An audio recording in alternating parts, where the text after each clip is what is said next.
Out of the gates and ready to go. OutKick 360 underway live from 6th and Peabody with Yeehaw Beer and Old Smoky Moonshine. It is our home each and every day in Nashville, Tennessee. Glad you're with us for a jam-packed show in what is the 6th and P Grand Prix.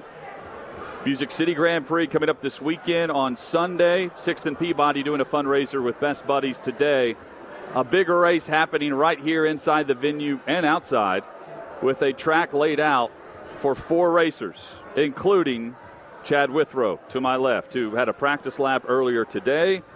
Paul, it is a course that can cause some wrecks. There could be some upsets based on some sliding aspects. The track is not IndyCar approved, but Chad won the previous heat, so I think he has a leg up on the main race today. I'm rooting for crashing, sliding, Me too. all kinds of trouble, of course.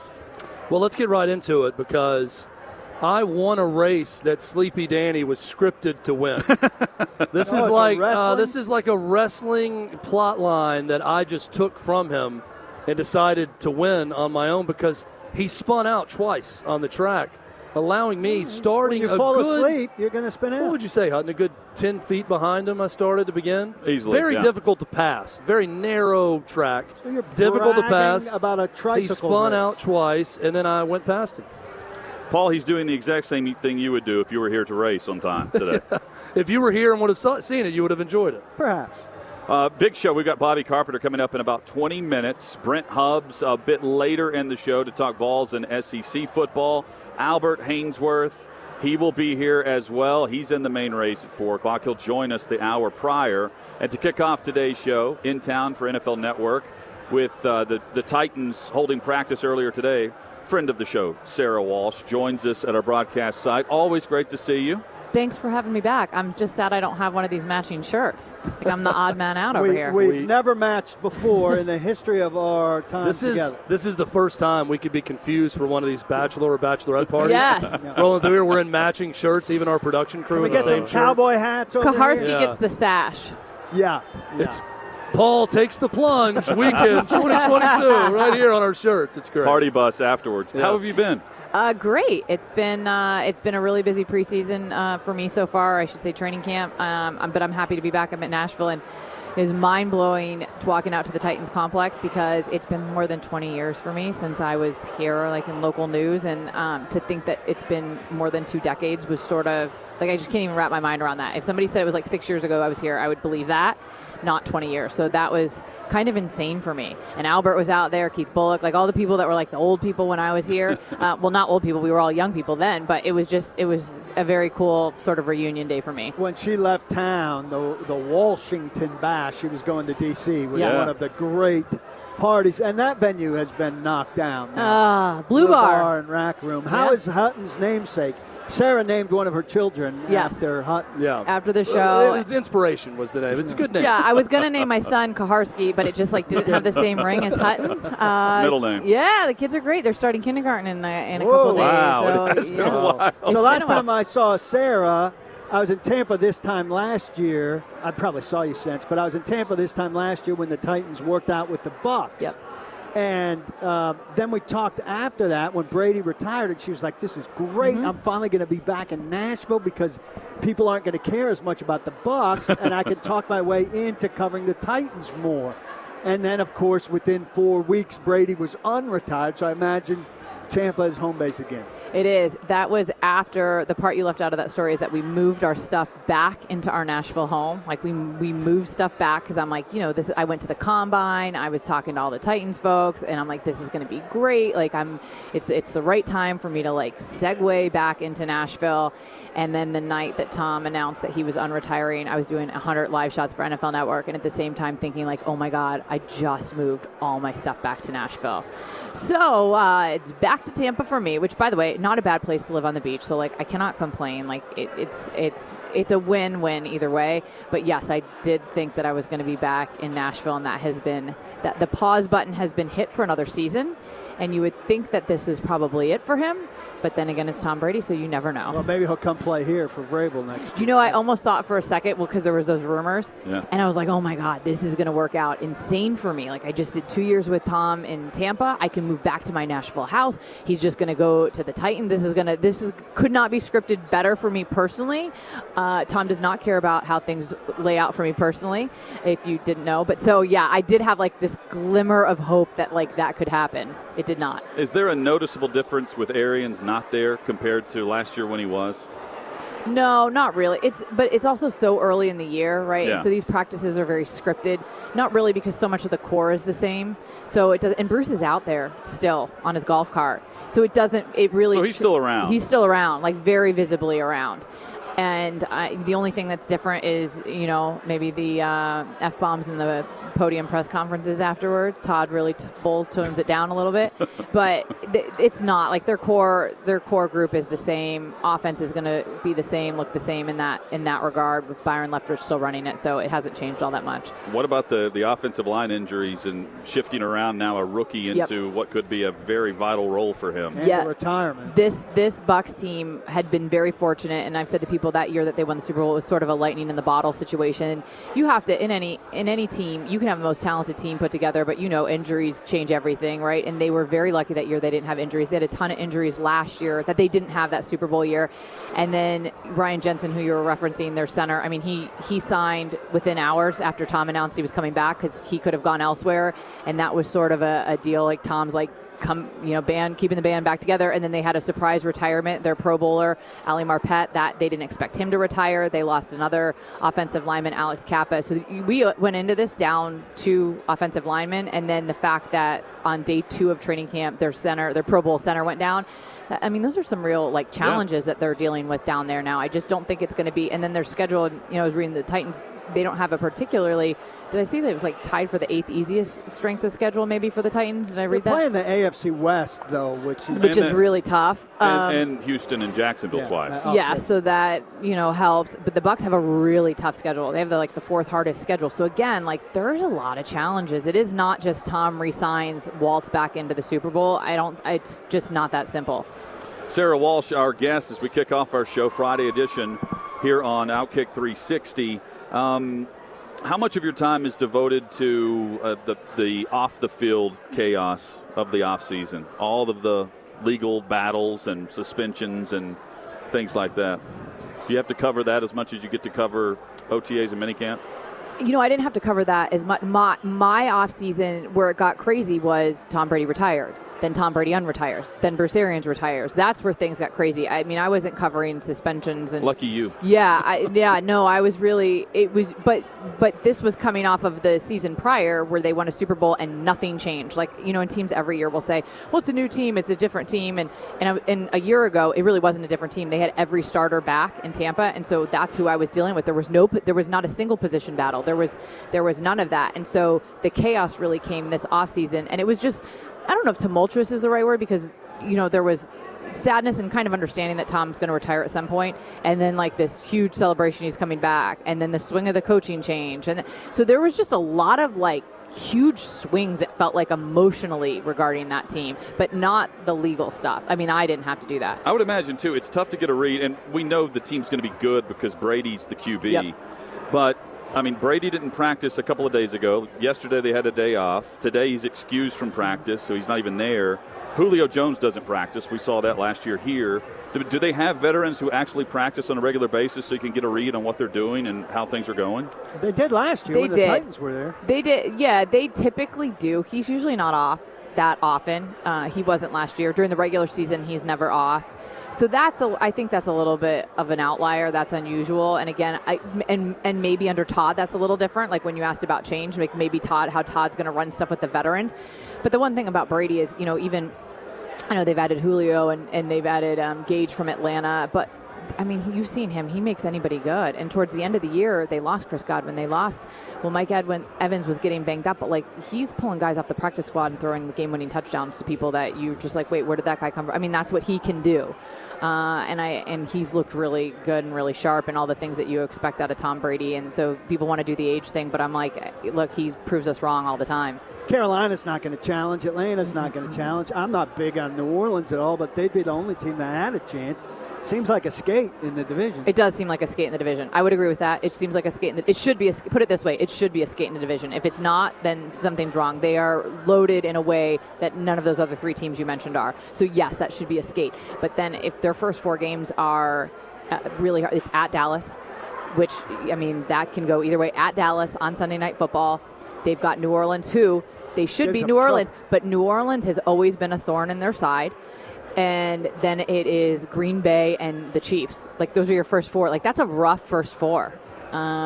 So, they could come out of that. I think if you come out of that 2-2, you got to be kind of okay with it if you want to play looking at the schedule game. But yes, they should skate in the division. But past that, I don't know. It's tough. It's tough, and we still don't really know how that center situation is shaken out. I don't think anyone's really seen enough on how that's going to work. You excited about Baker Mayfield in the division?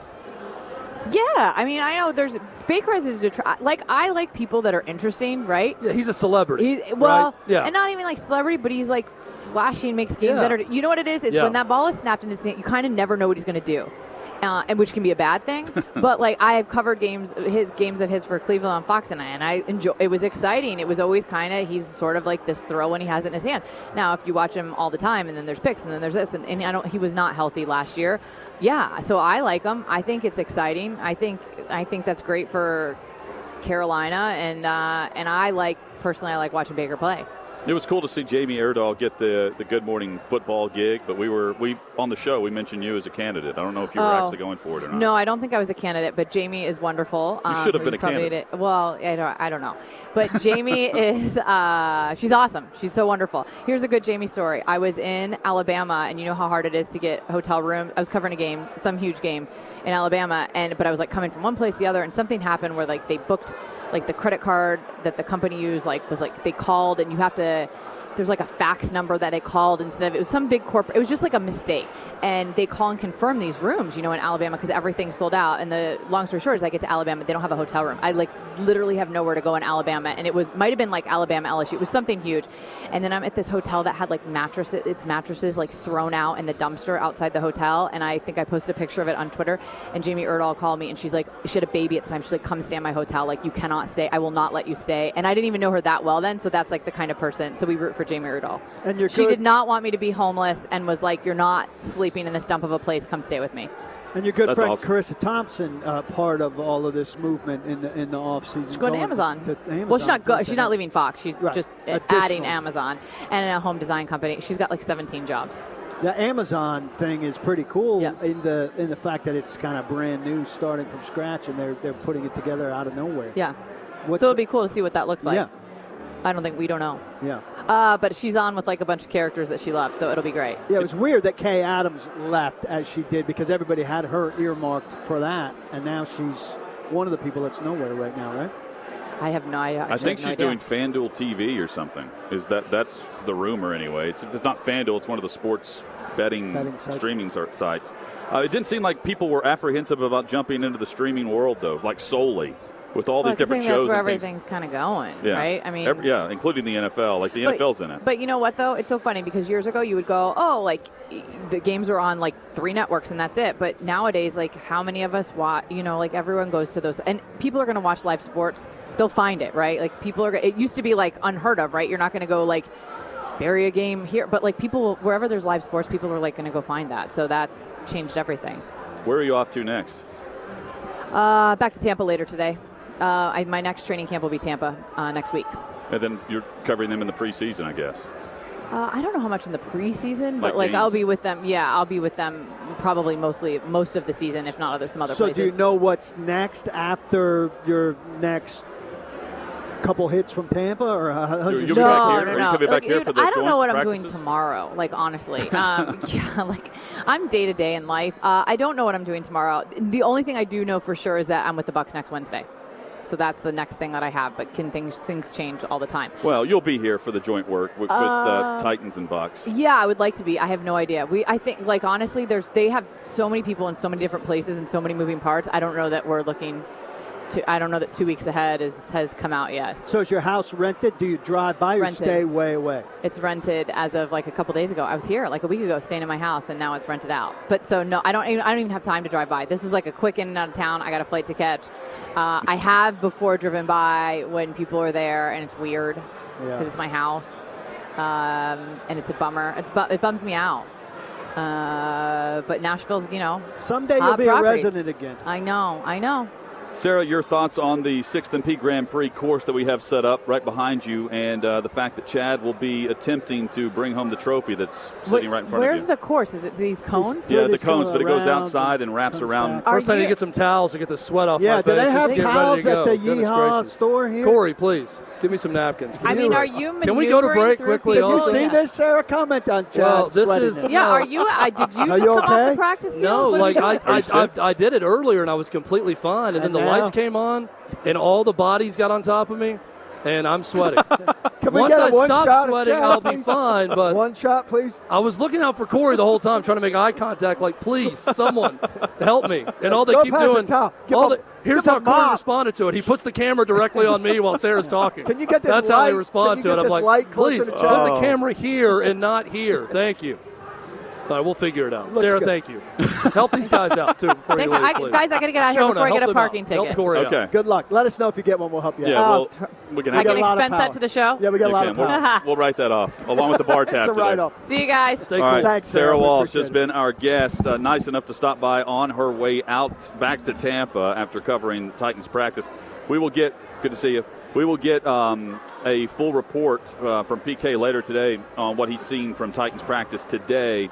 And that will coincide with our AFC South preview, Titans and Jaguars, a bit later. When we come back, live from 6th and Peabody at the 6th and P Grand Prix, Bobby Carpenter will jump into the mix.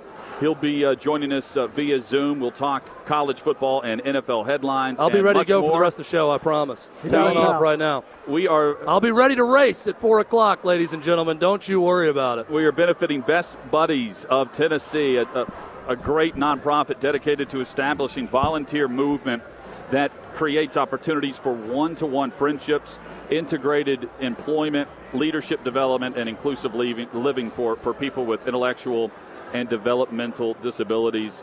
You've seen them out and about. They do an outstanding job with their nonprofit and with all of the work that they do with these events. We're helping them out today, where we are donating a portion of the proceeds with the moonshine tastings with Old Smoky Moonshine back to Best Buddies. You can do the same. We'll be putting up a QR code on the screen. You can help out with this great initiative to learn more. Also, you can visit bestbuddies.org. Stay tuned. More coming on OutKick 360.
OutKick 360 rolls on across the OutKick network and streaming live at OutKick.com from 6th and Peabody with Yeehaw Beer and Old Smoky Moonshine. Today, the 6th and P Grand Prix, which the green flag will drop just after 4 o'clock Central, 5 o'clock Eastern.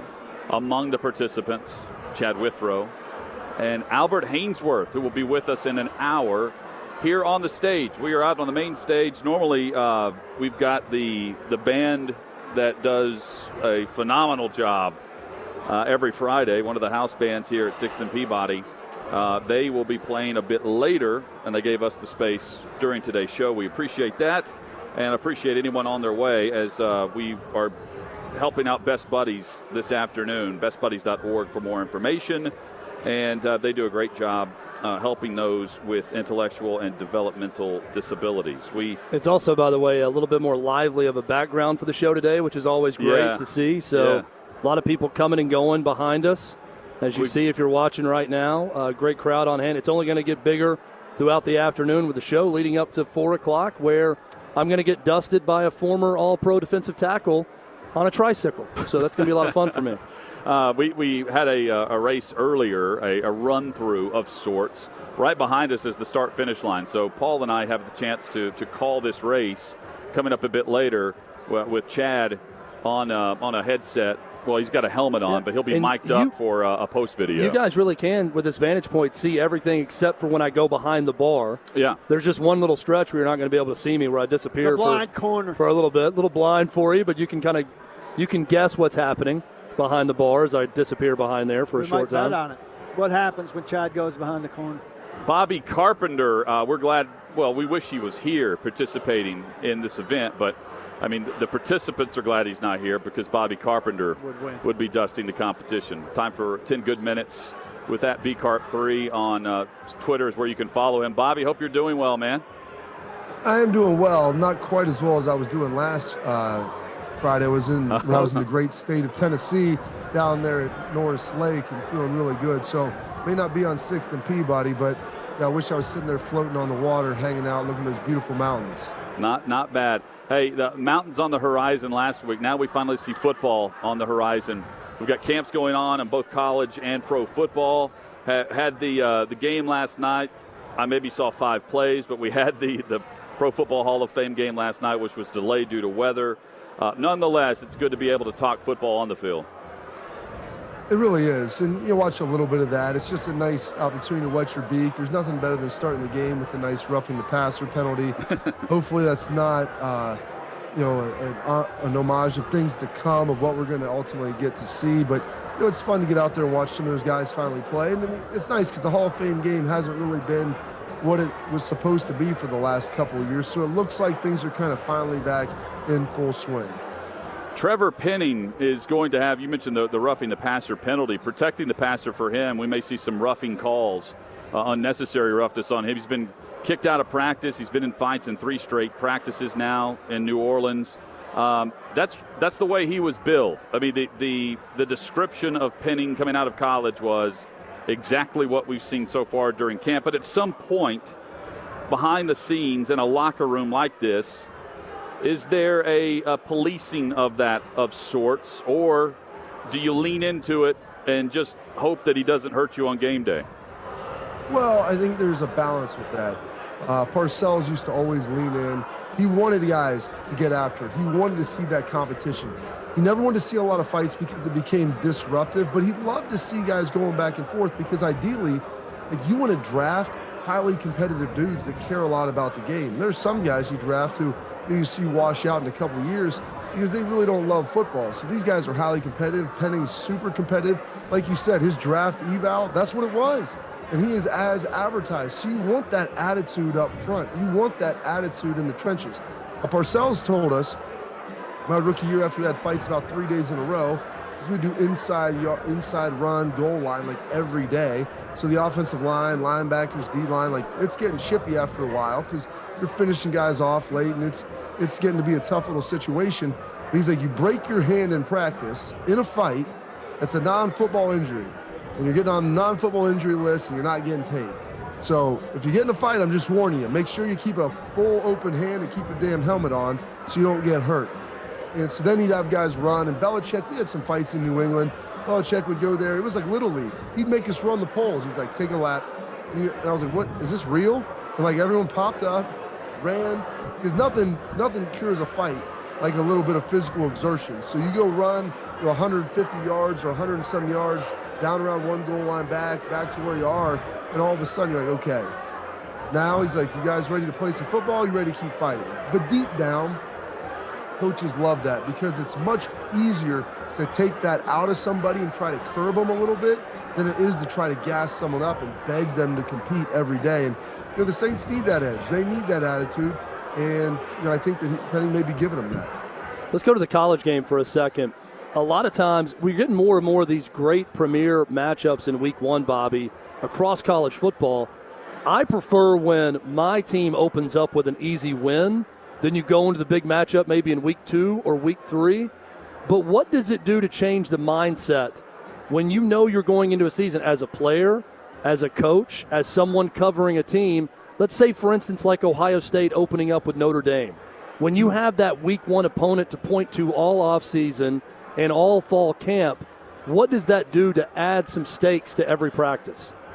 Well, you understand that there is no dress rehearsal. And it's nice, you open up, with maybe a directional school, a group of 5 school, maybe a 1AA or FCS school. And so you can kind of figure out, you suspect what you're good at and you suspect what you're not. But as a coach, after having your guys going against each other for 3 or 4 weeks, you begin to lose perspective. Are we really good here, or are we just really bad on the other side?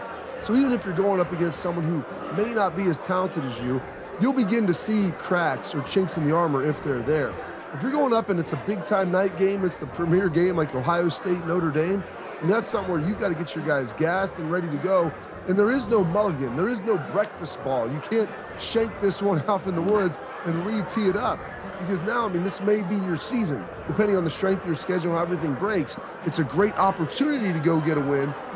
And conversely, if you're not ready to go, and let's be honest, guys, we sit here and we talk and we always pretend like college football players, like they're finished products. You have guys who were in COVID in high school who missed entire seasons depending on what part of the country they were in. And so they may have come in, and last year, they're kind of getting worked in a little bit. And there's guys who have never been on a stage like this. So you go run out in front of 80 to 100 and some thousand people, and it's at night, and you're expected to be a starter, and you're staring across another guy who's pretty good, and it's a top 10 ranked matchup. There's going to be some nerves. There's going to be some anxiety, and you didn't get a chance to kind of settle in and work through any of that. So I like it as a fan, as a player. As a veteran player, you're good. But as a first-time starter, that's something that I think that there is a little bit of anxiety coming in. And even for the coaches of knowing, what are we truly good at? What can we kind of lean into? And what's going to be our bread and butter when we need to go somewhere, as opposed to, in this situation, you're just trying to figure it out on the fly, and you don't have really a half to burn if you're in a situation where you're going up against another top-ranked opponent.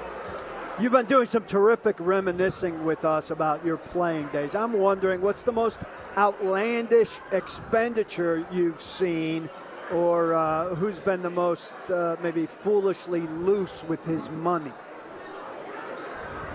So there's the annals of history and the rookie symposium and everything are littered with guys and examples of how not to operate, not to spend money. So I'll keep guys' names out of it because I try not to put them out there like that. And especially it's been 10 years or so since some of these things have happened, heck, 15 now in some cases. But there was a guy who had bought a brand new Lamborghini and had it for about a month.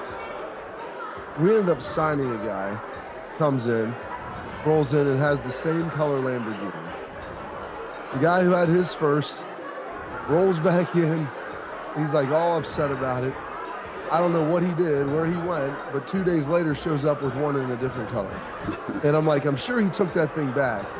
But I remember asking him how much it cost. And this is 15 years ago, and I think it probably ran about $250,000. And I don't know about you guys, if you understand like what the depreciation on that is driving it off the lot. They're not giving you dollar for dollar value when you bring it back a month and a half later. So I'm sure he took probably $100,000 hit simply because he wanted to have the only car of that color in the parking lot.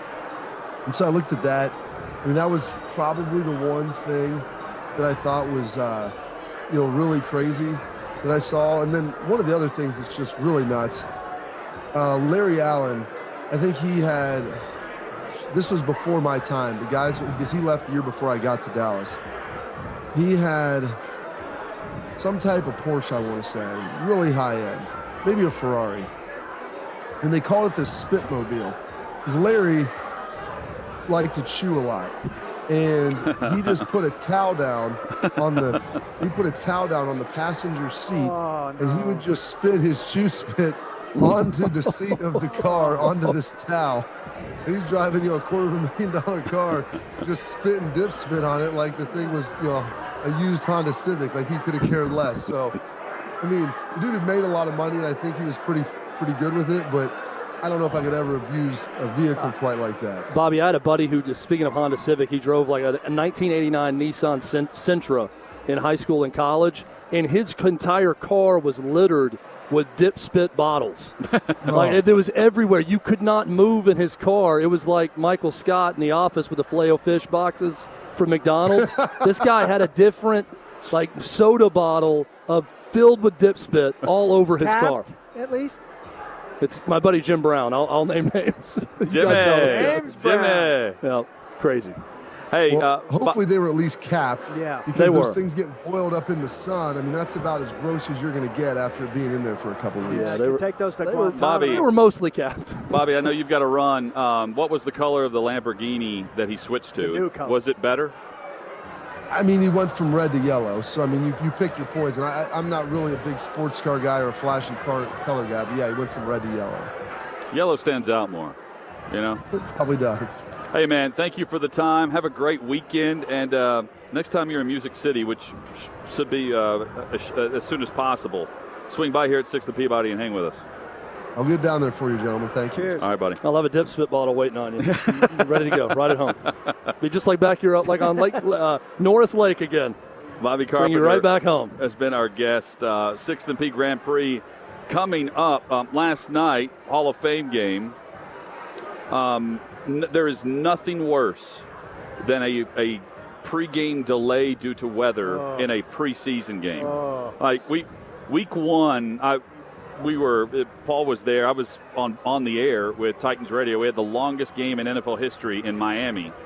And whenever they had multiple lightning delays, but at least there was a regular season game on where the starters were playing. If you're up in the booth or if you're a fan going to that game and there's no chance of seeing your favorite players on the field other than warm-ups. I mean, Devontae Adams at least went out for stretch. Man, that's horrible, especially for the broadcast. I wrote a column. You guys hear me every year. I'm never going to talk people out of it, but I can't stand the football is back. And then Tirico says, the first points of the season. Yeah. And Collinsworth says, the Raiders look pretty good. And I wrote a column about it, and they went. They thought, this. I think they liked it, and they thought this is a good point-counterpoint situation. So Armando's writing, I hope I'm not letting the cat out of the bag, the preseason is good column, and they're going to pair them up at OutKick. That'll be out sometime this afternoon, I think. Can't wait to read both. I cannot. I tend to fall more into your camp of let's not get too dramatic about the Amir Abdullah touchdown in the second quarter for the Raiders in the preseason. I mean, the most interesting thing about that is that Jacob started at running back. I mean, that's like, oh, God, here's a guy that's being punished. Well, not being punished. Josh McDaniels says that he believes that running backs need work in preseason games before going into week one, which is a vast opposite view of anything we've seen here with Derrick Henry. Right. And honestly, 31 other teams across the league. Also, this is 4 games removed from the regular season. I can see if you think your running backs need some work, but do they need it 4 weeks in advance and it's really 5 weeks removed from opening day. 7 touches I think he got, but they also threw it to him on a screen pass, which could be highly problematic with guys flying at your lower body when you're looking back for the pass. But then they just abruptly pulled him, but they started the game like it was a normal game with his workload. and then pulled the plug. I wonder if it's a gradual. In preseason game number 2, he gets 10 touches and they pull the plug immediately. In the next game, if it's a gradual gear up where he starts the game just like it's a real game, gets the actual workload he would get in a regular season game, then they quickly pull the plug. But we know they don't like him. They didn't exercise his fifth-year option. Right. They've got other options. It's an odd way to approach by that team for a back who's been pretty effective at his peak. Yeah. So they've brought in Brandon Bolden as his backup. They have Zamir White, who they drafted in the 4th round. And they have Josh Jacobs, who's in a contract year, where he said, it's not all grim and doom that the fact that they did pick up my 5th-year option because I'm going to get – he looks at it like contract year, and he's got an option to put on a show. And we've certainly seen him run well, but you're right. This is the preseason game. There will be 4 for the Raiders because of the Hall of Fame game. And the odd thing is, while they're going to back down his workload or whatever they're going to do, he's in there with backups blocking for him and on every level. He's the only quote-unquote starter that was given that amount of work, and that's why the eyebrow was raised. But that also tells you what we're referencing in terms of the quality of play in the preseason also games. On the other USFL was more bearable to watch than last night's game. Also on the other side, at least 5 starters for the Jags defense out. I said in my column, who's choosing to watch JV football? A lot of people. I'm not, and diluted. Well, I don't like watered down beer. I would say the people who love football choose to watch watered down football whenever it's the only thing available for you. Only option. And I'll admit, I tuned in around the time kickoff was going to happen. And then you tuned in. And I saw that the delay was going on, and I didn't think twice about taking Brody on a walk and doing other stuff. Didn't think about the other game the game actually kicking off whenever I got back in. So. I watched it to write about it, and I gave up, a couple minutes into the second quarter. Flip back a little later. Yeah, that's what it's for. Flip back, check in. Well, and if your team's playing, you're also invested in what the general manager has done in rounds 2 through 7 plus to help build the back end of a roster. And plus even the top undrafted. If it's your team, it's a different deal. But generally, like the way we watch every team in the league for the season, I hard pass on the 49 preseason games for me outside of the 3 of the local. Trayvon Walker at least got his sack in the game. The officials are in regular season form. A bad penalty on the first play from scrimmage. But that's why we watch the individual player performances. Some rookies that are going to get some spot time. Trayvon Walker, we previewed it yesterday and said that. And I think you said that was a guy to watch, and he shined in the time he was out there. So I don't really turn on a preseason game on a Friday night in August and say, I'm going to sit down and watch the Bears and the Cardinals in this game. I think I'm going to watch this second-round pick who I'm considering drafting for my fantasy football team that may make an immediate impact and see how he looks. But if you miss it, if he does something great, it'll be all over Twitter. Well, I'm not watching a second of it live. Right. I tuned in last night simply because it was NBC Thursday night, a new broadcast team for the permanent football night in America, Sunday Night Football team, and because it was the first preseason game of the year, I probably watched a quarter. And listen, Jason Garrett was I saw fine. Tony Baselli, who was great, with Melissa Garrett Stark. Was fine in what he did. Melissa Stark had a tough time. She fumbled a lot of words. Melissa Stark, may I also say, though, looks terrific. Yeah. She is 48 years old. I feel like she looked almost younger than the last time I saw her on Monday Night Football. Wow. Looking at her. She looked great. I am still pissed that Garrett got that job. He was fine. But I just look at it and I think of all the options you had, why do you hire this guy? And it makes me pissed for Rodney Harrison, who I don't like over that exchange we had of me taking pictures. I don't like him. But he was excellent in that role, and he got demoted, and now Jason Garrett has his job. It just pisses me off. What is Harrison doing now? He's still doing that secondary. So they were all on site last night, but he's the secondary on site instead of the primary on site with Jock Collinsworth, or whatever his first name is. Another guy who shouldn't be there. Jack Collinsworth. Without a K. They're also in different sites. Like on the Football Night in America broadcast, what it is they're in New York. Drew Brees and Tony Dungy were in New York on the studio show with Maria Taylor, I guess it was, last year. And then it's Jack Collinsworth and Rodney Harrison like pumping up a crowd on site at the game, and in the concourse or out front of the stadium. They were all at the game last night because football is back. Football is back. Well, Canton, you should be all about that game, Paul. I'm not about the game. I'm about tomorrow. That is that's a big. I mean, that's a big sales point for the Hall of Fame, having all the guys the first game of the preseason. I'm shocked that Paul is so anti another Ivy League guy and Jason Garrett. I thought all Ivy Leaguers stuck together. Well, they do. Really, this is Ivy League on Ivy League crime we're witnessing here. I'm with him on the Ivy League thing, but I don't like him as a broadcaster. I don't like him as a coach. I like him as an Ivy Leaguer. What I heard in the USFL with him was very good. So I'm not going to sit here and say I don't like him as a broadcaster. He's fine, but another 24 guys would be fine, and they would have more ceiling to me than him. But it's just an obvious recycle. I don't know that you know that, though, that there's a bunch of other guys who would be as good as him as a broadcaster. And here's my counterpoint to that. We would crush people who, when we would have Dan Orlovsky on our show to talk quarterbacks, I agree. would say, why the hell are you having this guy on who sucked as a quarterback in the NFL to talk quarterbacks? Well, but you're kind of making the same argument. He sucked as a coach, so he can't be a good broadcaster. Well, that's the same thing that someone said about Dan Orlovsky. Enough, and the reason he got that job, this is the opposite of Orlovsky. Orlovsky got that job, and people said, well, who is Orlovsky to get that job? I know who Garrett is to get that job. He got that job because he's a former Cowboys coach. That's why I got the job. If you're connected to Dallas, you're getting a good gig. Why did Tony Romo get the gig? Why did Jason Witten get the gig? I mean, well, Witten wasn't good. Troy Aikman. I mean, let's keep. A lot of them aren't great. Romo, Moose Johnston. Yeah, there's a lot who's of also to Dallas. Coming up, Kyler Murray's offseason has not been terrific. Here's another one. And now, like going back to the connection I made, that this feels like Jeff Fisher VY to me. Cliff Kingsbury's comment about Kyler Murray and why he had Kyler Murray calling plays for the offense is odd. Did you hear it or just read it? Reading it. Yeah. We've got it next on OutKick 360.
The 6th and P Grand Prix taking place today at 6th and Peabody with Yeehaw Beer and Old Smoky Moonshine, all to benefit Best Buddies of Tennessee, a nonprofit dedicated to establishing volunteer movement that creates opportunities for one-to-one friendships, integrated employment, leadership development, and inclusive living for people with intellectual and developmental disabilities.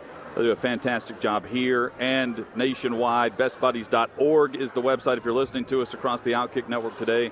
If you'd like to help donate, we're donating a portion of the proceeds for all moonshine tastings here with Old Smoky Moonshine and Yeehaw Beer back to Best Buddies of Tennessee today. And again, BestBuddies.org, or you can scan the QR code, which you'll see on the screen throughout the afternoon. And then we have the race coming up in about an hour and 10 minutes or so from now. Looking forward to that. Albert Haynesworth will be with us in roughly 30 minutes. He'll join us on site. Plus Brent Hubbs of VolQuest.com. He will talk Tennessee and SEC headlines with us in today's final hour. So the Cliff Kingsbury-Kyler Murray deal, it was odd right after the playoff loss where the playoff matchup against the Rams was what it was. The Rams extremely good last year, and we saw the Cardinals nosedive. But the game plan itself for what they were facing, Hopkins wasn't playing. The way the game plan looked, you would have thought he was with some of the one-on-one matchups they were trying to get with other guys and leaving Kyler Murray to fend for himself against that Rams defensive front. And the way they were rolling him out, especially backed up against his own end zone, it was odd. And then all of the social media saga and everything. And I said at the time, it had a vibe to it that it was going to be one survivor. It was like a UFC fight. Two guys enter the cage, one dude leaves, and the other one's on a stretcher. And it's Kingsbury or Murray. Both of them got extensions this offseason, but there is still this aura around it where Kingsbury doesn't negotiate contracts, but the coach would be the one that wants the study habits to improve on the game plan he's putting together, the game plan that he calls on game day for his franchise quarterback. And he had Kyler Murray call plays on the headset radio on the walkie on Saturday, and he was asked about it through ESPN. And the quote from Kingsbury was, "I just wanted him to know that, hey, this blank ain't easy." Every now and then, he starts shaking his head, and I'm calling it in there, and I'm like, all right, go ahead, big dog.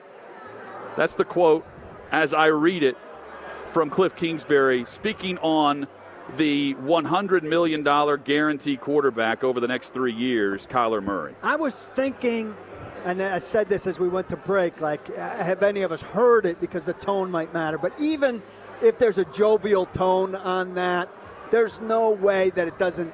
There's not edge to it. All right, big dog, go see how easy it is. Well, he adds in there. He's jabbing him. Well, he calls plays in, and his quarterback's shaking the head. His head. I mean, he adds that in. To me, there is more there than just, oh, we share an agent and we're cool. Congratulations. You mentioned Vince Young, and that's got Vince Young. Good luck. I hope he's worth it.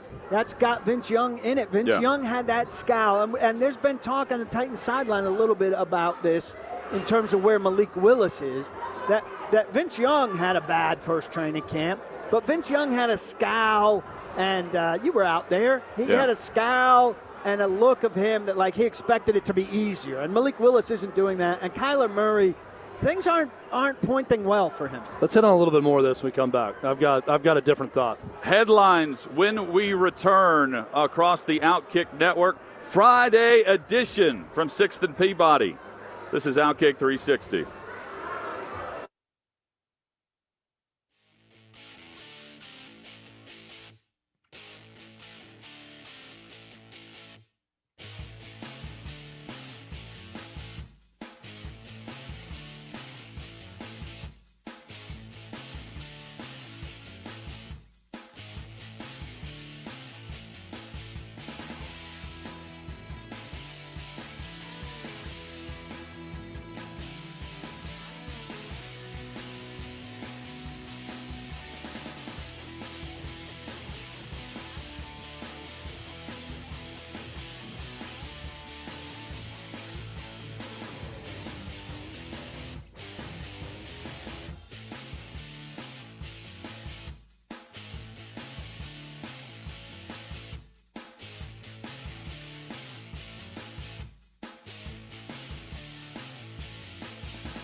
Our tour around the NFL will continue. Our preview of the AFC South with the Titans and Jaguars comes up in a matter of minutes. OutKick 360 underway, hour number 2. 6th and Peabody, our location each day. If you're listening across the OutKick network, happy Friday to you. If you're viewing this, we certainly appreciate that. We hope you'll subscribe. And you can view us live, streaming live each day now at OutKick.com, right at the top of the page. The crew is all here. The 6th and P Grand Prix taking place today ahead of the Music City Grand Prix, which is, of course, the IndyCar series in town. They have been very gracious with our show throughout the week. Big thanks to Will Power and Scott Dixon for swinging by for in-studio visits with us this week. We will have a miniature race here. We've got the trikes behind us, these bikes, these tricycles, these adult size. These are roughly $160 each. And we'll see how many are left whenever the race ends. Collisions are going to happen. We've already got one racer ducking me.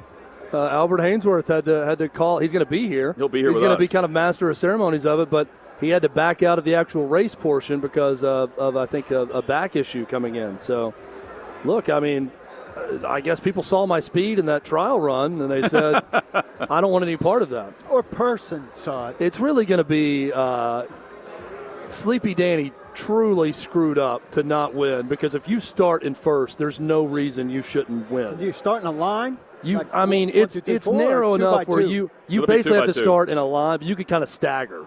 You could start sort of right at someone's back tire and then be right there even with that and start. But you got to kind of go in line when you start. Maybe 2 by 2. We'll figure it out. I'm looking forward to it. Albert will be here, scheduled to be with us in about 20 minutes. So we look forward to that. And again, we're going to talk Titans and Jags coming up. Chad, you wanted to continue the Cliff Kingsbury, Kyler Murray discussion. Yeah, I mean, look, we asked Jay Cutler about this same issue, and he said it's very clear that they don't believe in his work ethic. Said that we know why they put that in there. They think he's playing video games all week, that he's leaving, that he's there at the facility when he has to be, and he leaves and he's putting no extra work into the game plan. This is another sign that I think Cliff Kingsbury, while he believes Kyler Murray is very talented, someone tweeted me and said, well, didn't Kingsbury kick Rosen to the curb and bring him in? Because that's his guy, right? And what's the problem? Well, yeah. 3 years deep now. You could bring him in saying this guy is way more talented. Well, Steve did. Cliff Kingsbury was hired the same year they kicked Rosen to the curb. Yeah, well, but the Cardinals bring him in.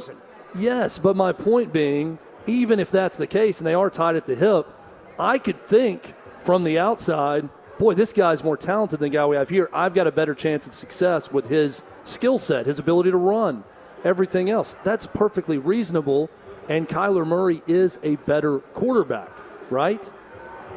But he doesn't believe in him. I mean, Hutton, you've knocked on Kingsbury's game plan, and it didn't look good.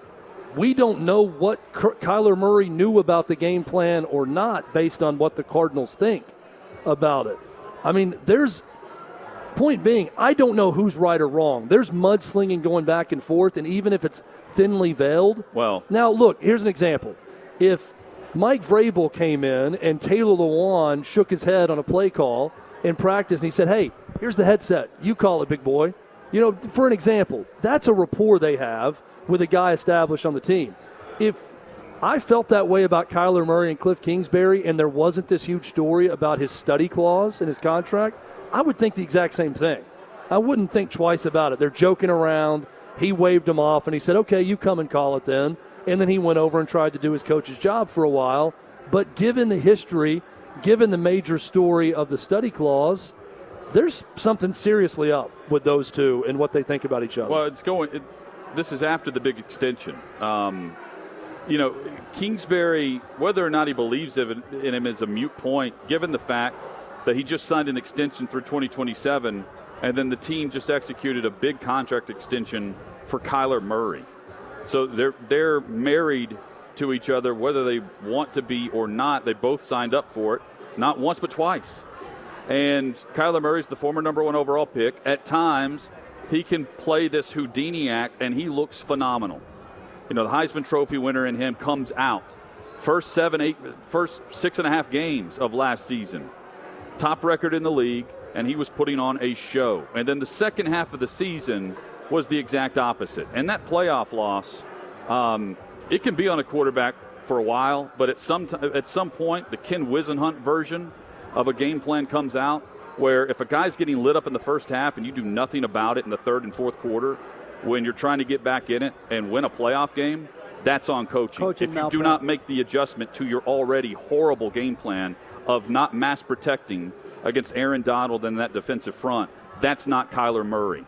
That's on Cliff Kingsbury that put that offensive game plan together. That game may very well be on Cliff Kingsbury, but if I'm going to point a culprit out and say this guy's great the first 6 games of the season and he falls off a cliff, no pun intended, the back half of the season or the end, that kind of lends into the idea that he's great early when there's not a lot of tape on him and his teammates and the team, and then he falls off as the season goes on because he's not preparing to the same level. One of those contracts is a lot easier. And that's what Cliff easier. Kingsbury and Steve Keim are saying in this contract. One of those contracts is a lot easier to swallow than the other. Kingsbury doesn't make Murray money. But if you were to fire Kingsbury to stick with Murray, the guy you hire has to have a lot of the same offensive thinking as Kingsbury. Maybe a different personality, but a lot of the same mindset in how to use Kyler Murray. Well, and I don't even know if it's the same. Like, if Cliff Kingsbury is actually a good NFL coach, which we still don't know about at all. I mean, he wasn't a great college coach. We should know about He was a good offensive coach, but offensive coordinator. If you're a good NFL offensive coach, you make it work with a great quarterback.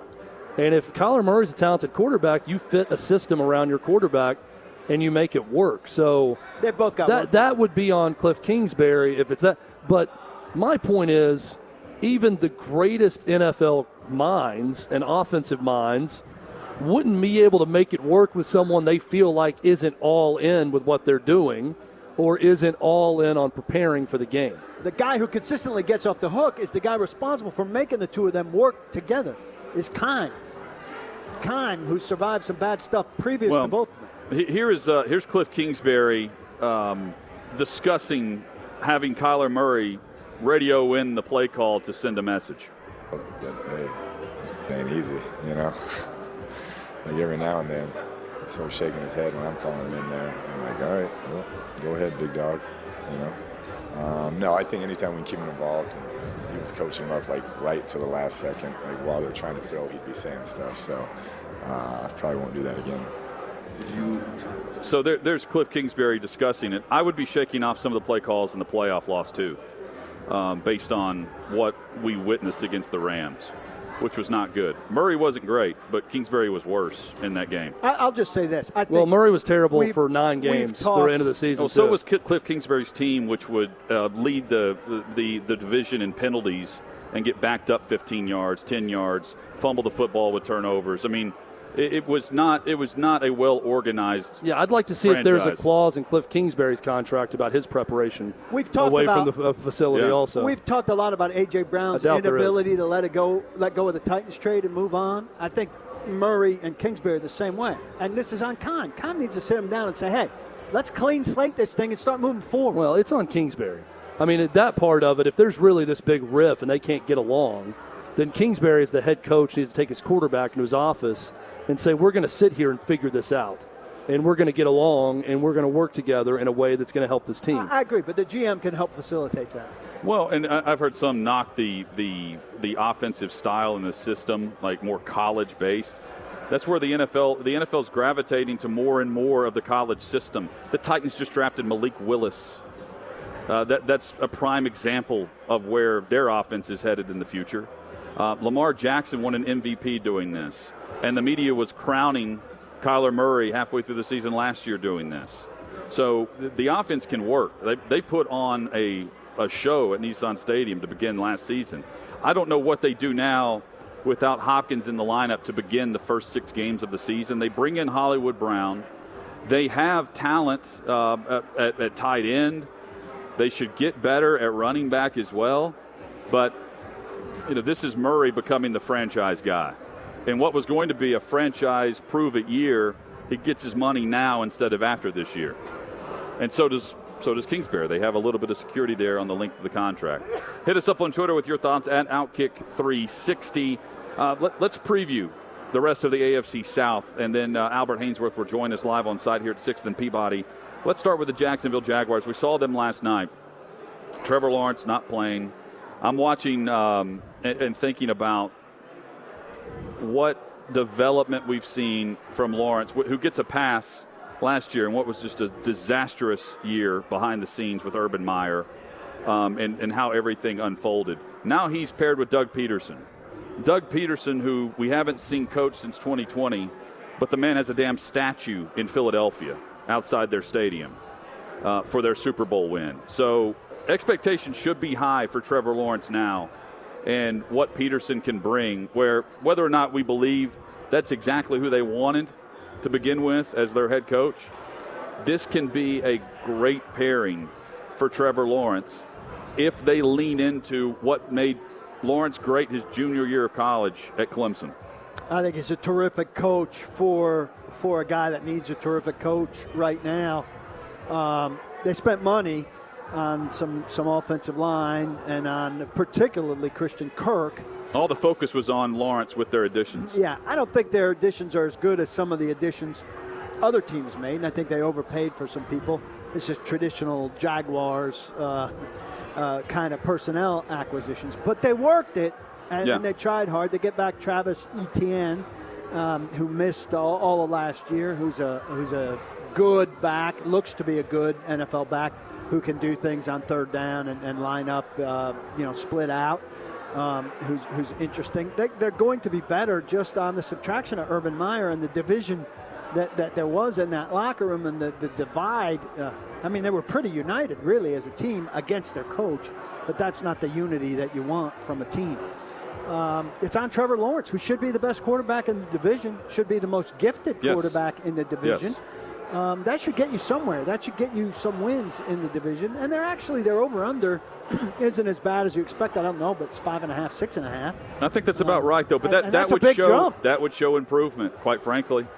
Because one of their 3 wins last year was the final game of the regular season against Indy.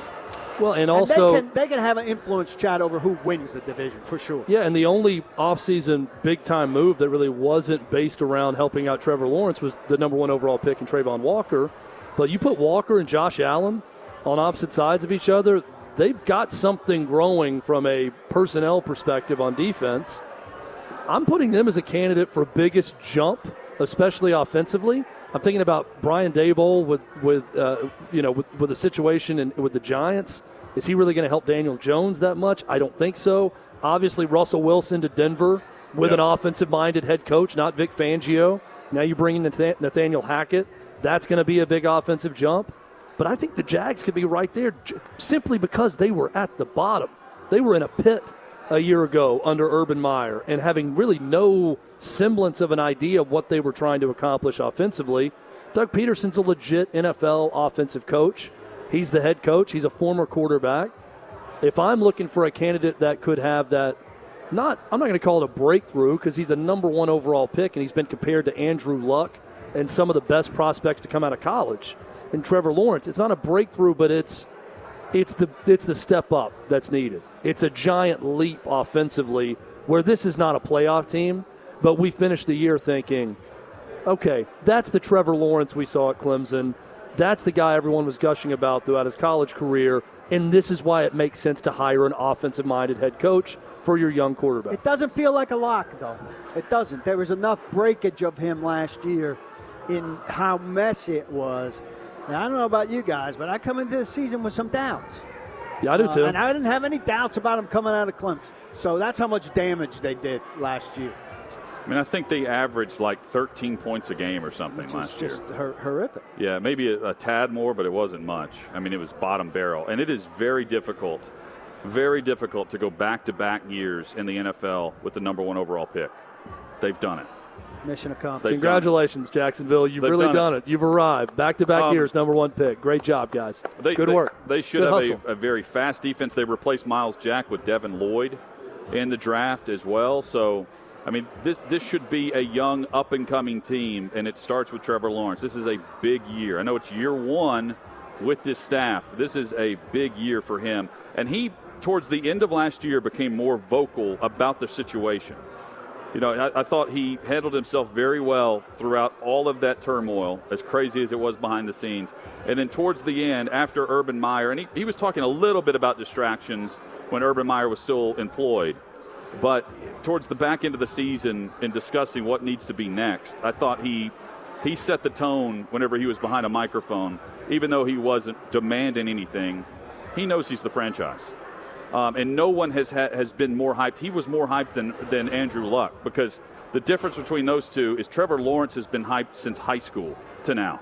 He was the undisputed top recruit and the undisputed number 1 overall pick a year and a half before he was. And won a national championship. The only element of the Luck deal that I would say would put him on par in terms of hype coming out was the fact that he was Peyton Manning's direct successor in Indy. So it was this passing of the torch. You go from Peyton Manning to this next great prospect, similar to Peyton Manning when he came out of Tennessee. With Trevor Lawrence, it was more of, boy, Trevor Lawrence can save the Jacksonville franchise that is so destitute. This is the guy to come in and make it happen. Yeah. So there was a little bit of difference where there was a successful franchise that Luck was heading to, taking over for a legendary quarterback, where everyone believed in Trevor Lawrence, but he was more, let's get this thing going out of thin air now that I'm here. Well, but the difference was, why did Urban Meyer decide to come back now? He's had other offers. Yeah. The storyline was because Trevor Lawrence is available with the number 1 overall pick. So it's time for him to become that guy with Doug Peterson. The Tennessee Titans, a prove-it year for Ryan Tannehill. We know that. We won't know that, though. We won't have that answer, guys, until January. We fully expect them to be back. Derrick Henry is back. They have made additions, and the biggest subtraction in A.J. Brown, but they get Treylon Burks in, who has been and has had a very good start to training camp number 1. They bring in Austin Hooper at tight end. They lose Roger Saffold at guard, as well as Jack Rabbit Jenkins at corner. But honestly, they should get an upgrade there based on their draft picks and what they've done with Roger McCreary, and the fact that we're finally going to see, we assume we're going to see a healthy Farley by the time the regular season rolls around. Yeah, things have changed a little bit now. I mean, everything's been great out there. I've been out there every day. You've been out there about half the time.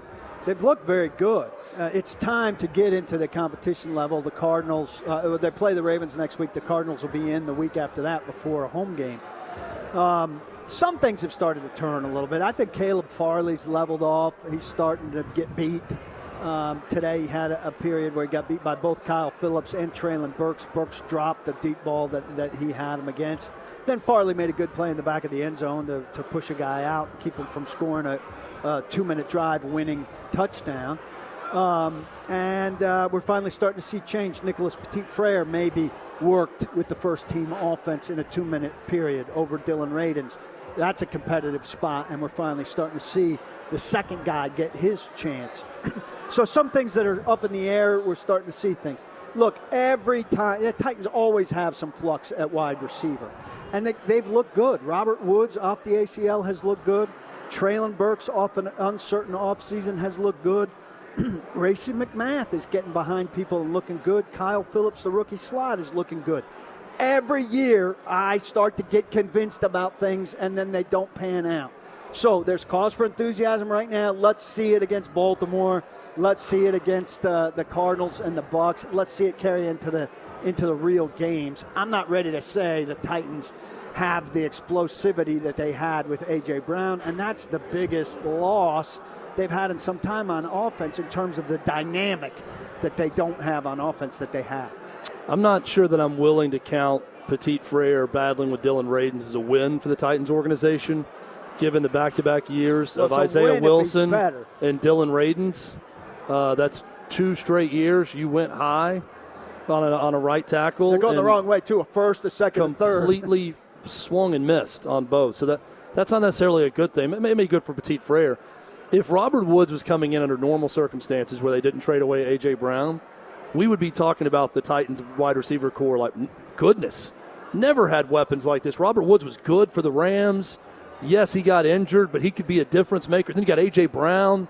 This is going to be great. Now the fact that Robert Woods has the pressure of taking A.J. Brown's spot, a lot of his production, it feels a lot different for the team, right, and the prospects of that happening.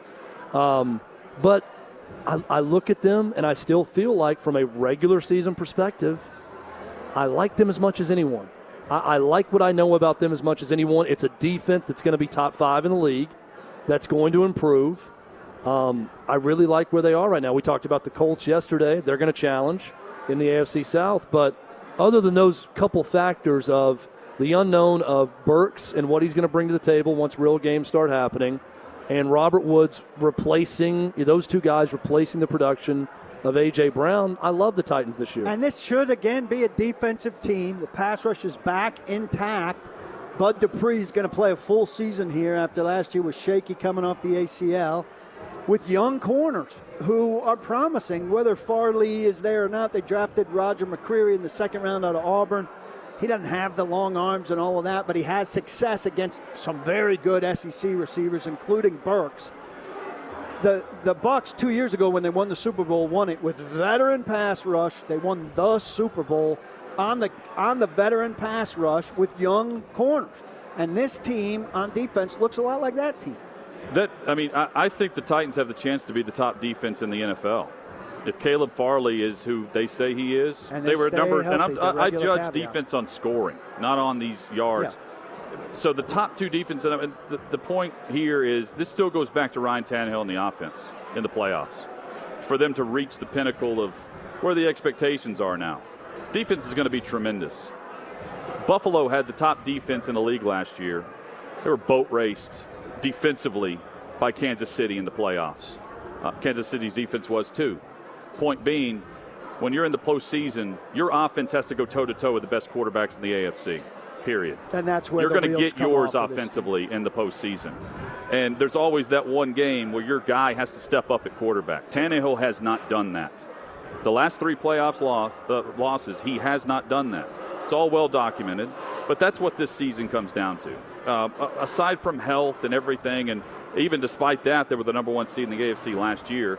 By the way, New England had the number 2 scoring defense in the NFL last year. They were boat raced in the playoffs by Buffalo. So you can have these scoring defenses that allow 17 points a game during the regular season. And when it comes time for the postseason, the best quarterbacks are locked in.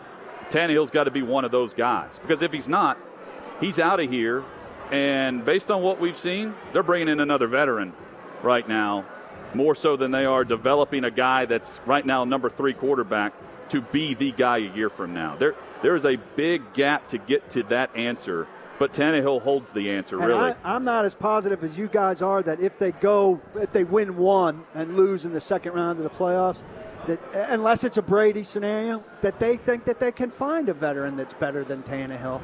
And while I think Robinson and Vrabel are certainly driven to go further, franchise-wise, if they consistently go 2 rounds deep in the playoffs, given the context of this franchise and the money that'll bring in and stuff, it's not failure. It's not the success that they want, but it's not failure for this franchise. They're gonna people will figure out how to shut down Derrick Henry in the playoffs, and it's going to fall on Tannehill. And there's no way he's going to win 4 games in a row in the playoffs. Got Albert Haynesworth coming up later in the show. There's another element to the Tannehill offense that they must get back to that Downing went completely away from. Maybe it was based on necessity, based on personnel, but the passing game, that to me there's a key aspect in the success fail rate of 2022 that needs to be more like 2020, regardless of A.J. Brown here or not.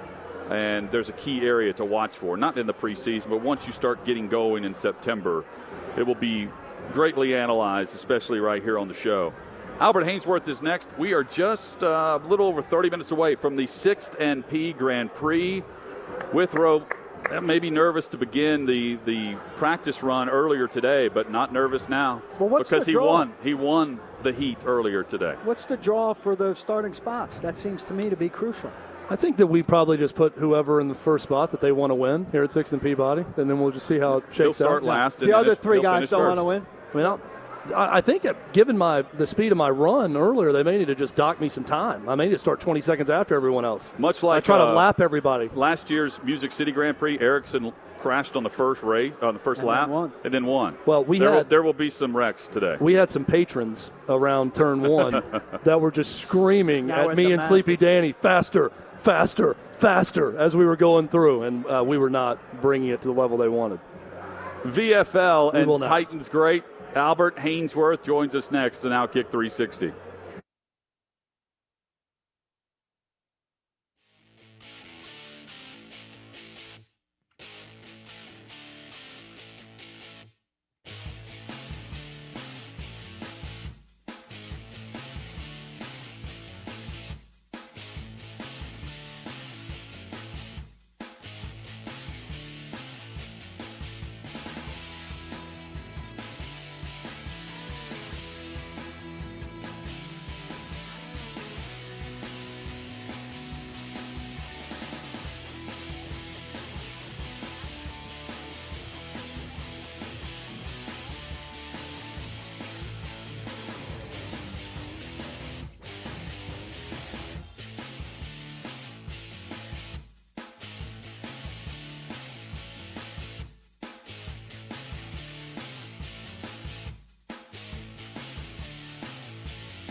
OutKick 360 rolls on from 6th and Peabody. The 6th and P Grand Prix, benefiting Best Buddies of Tennessee, takes place in just over 30 minutes from now. We'll drop the green flag. Been a fun show on this Friday edition. We've got the 360 drink, our special drink that you can order here at the bar at 6th and Peabody. Chad, our next guest, Albert Haynesworth, I'm sure he abides by this rule as well. Your first rule whenever you receive the 360. Well, I need the camera on me right now for this, and I'll explain it to our radio audience. When a man is handed a cocktail, if there's a straw in that cocktail, you remove said straw and you throw it the hell away. Let me comment. Because men don't drink out of straws because you got to sip like so. It's a very refreshing drink. It's a blackberry margarita, but it's the OutKick 360. That's how you do it right now, there. Now, I've come to abide by this rule, and I agree with it. But given the circumstances here, if you'll show me, we have a lot of stuff around us, including a lot of electronics. And so I'm drinking here in a way where I can get around stuff. Yeah, that's okay. You're trying to save your expensive equipment. Yeah, and deal with my equipment. I'm okay with that. Without wetting anything. I'm okay with that. Albert, your thoughts on the straw rule? No straw. Definitely no straw. My man. Yes. See, he gets it. Absolutely. He understands. I'm on board. Good to see you, man. How are you? You look I'm great. I'm good. You look Thanks. great. I'm glad to see guys. you looking healthy, and looks like you feel well. Oh, yeah. So I feel great. I get my walks in the morning and stuff. So I got like a little walk today because we went out to the Titans practice. Me and Keith. Yeah, I didn't see you out there. I heard you were out there. Yeah. We had was Sarah out there. Walsh on, and she mentioned seeing you and Keith. Yeah. Sarah. Sarah was my old radio host from back in the Bellevue Mall days. Like, for real. So you come out a blast in the past. What were your impressions of the Titans watching practice today? You didn't really get to watch much, One thing that we were kind of commenting on is they're smaller. Like the guys, the team is smaller than what it. Well, let's give an example. What did you play at defensive tackle? I was, I guess, 6'7", 350. So Jeff's going to play now at 305, right? Simmons is at 305. Wow. They have really slimmed down. He is Big Jeff. Think about that. Yeah. You're Big Al. He's Big Jeff. That's a 45-pound playing weight difference. Yeah, like literally, I'm about 305 right now. So that's crazy. That's crazy that size. And then, a lot of guys they're just like lean. The offensive lineman, D-line. It's strange. I'm sure you're asked about Jeff virtually everywhere you go. One of the first questions because.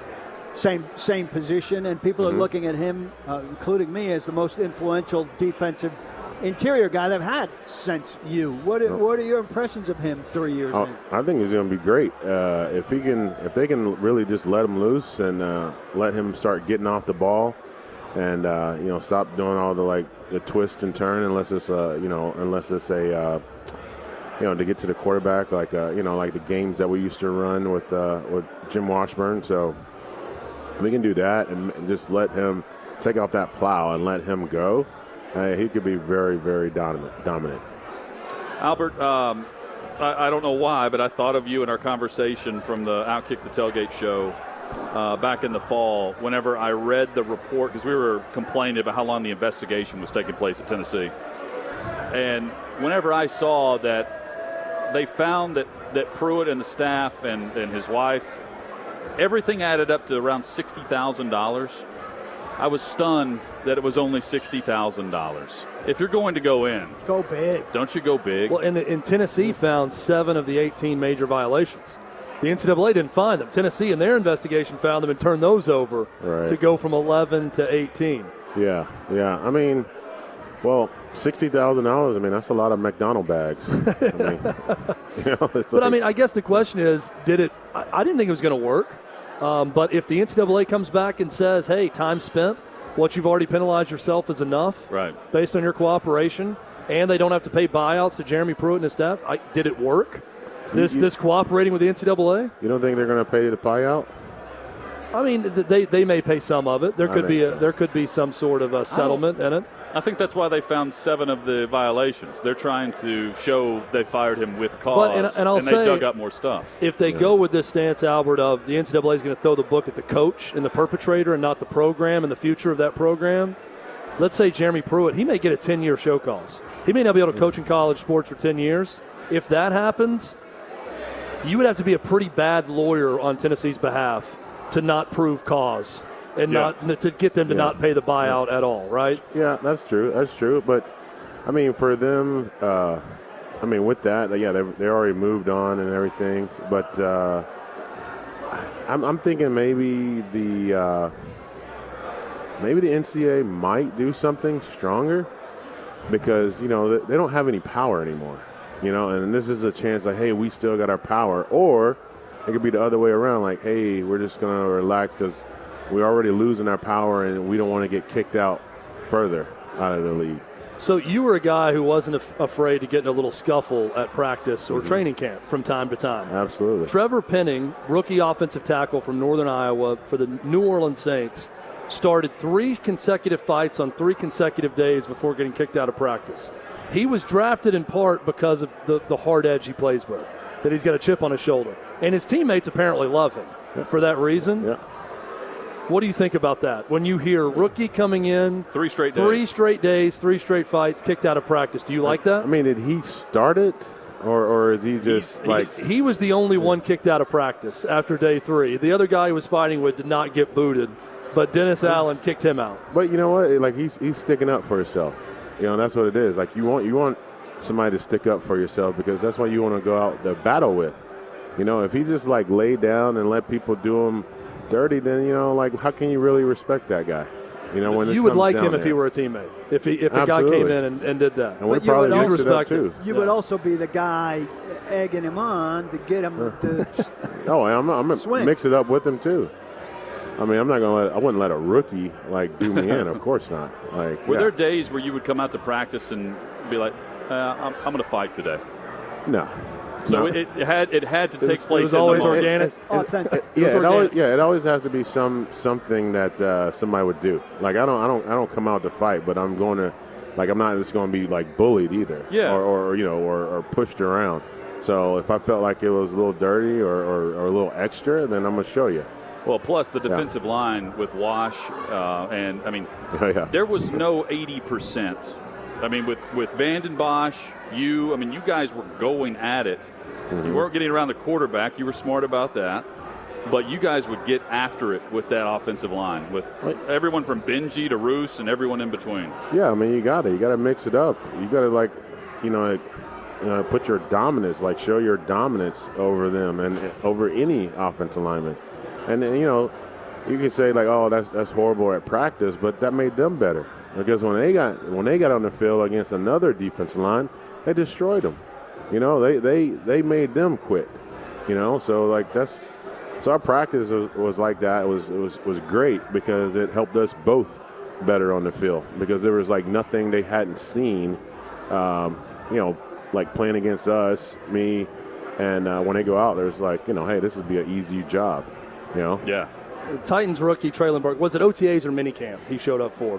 What's the phrase? OTAs at the beginning. Minicamp was at the end. When he first arrived? Yeah, Traylon Burke shows up. Rookie camp. Rookie camp, OTAs, and he's completely out of shape. He can't finish drills while he's out there. He's come back since in much better shape, and he's been fine. Would that be a cause for concern for you if it's a first-round guy coming in and can't finish drills right off the bat, or do you not care as long as he's ready come camp? As long as he's ready for the season. That's all I care about. Who cares if he didn't finish his drills there? I mean, he also has asthma or something I saw. Yeah. Right? So, I mean, that flare-up at Tennessee here with the allergies and things, I mean, it could mess you up. So, hey, as long as he's going out on the field to compete, I mean, he has a very, very big job to do as far as taking over from A.J. Brown. How quickly could you get yourself in shape for a season? What was the most out of shape you ever showed up for training camp, and how quickly did you get yourself in playing shape?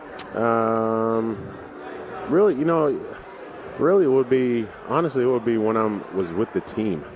When I do workouts for the team, you got to do that. You're doing how many ever, let's say about 50 or 60 workouts.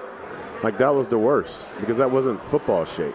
The stuff that we did. That's why I started training by myself and actually doing football drills. And that's when you saw, like, me, everybody was like, oh, he's been holding back for money, blah, blah, blah. No, I went and started training with a trainer, and it's just doing straight defensive tackle things. And so, like, my burst, my just speed and power, that's where it came in, because I was putting it all together. So, like, when you're running like 100-yard sprints, and like, when am I ever running 100 yards? Yeah. Like, ever. Like, when am I ever running like 60 yards? So you're doing like 100 of those, and I mean, everybody's doing the same thing. DBs, the running backs, they might just run longer, but we're running things. It didn't make any sense. So that's why I had to go off and get train myself. Albert Haynesworth, our guest. It's not hard to hype up teams in the SEC every year, no matter what happened the previous year, but it is a layup in terms of expectation and how to set the bar for this Tennessee group this year, based on what we saw offensively. The fact that they have Hendon Hooker back, Tillman back, and, I mean, I would hope that they can get better defensively. If they can get 2 or 3 more stops defensively, they can really take a step forward. Where are your expectations as we sit here in the preseason and they've just started camp? It's hard because, we got a lot of great young guys that came in, but how much can they really contribute? How much are they really going to be a star?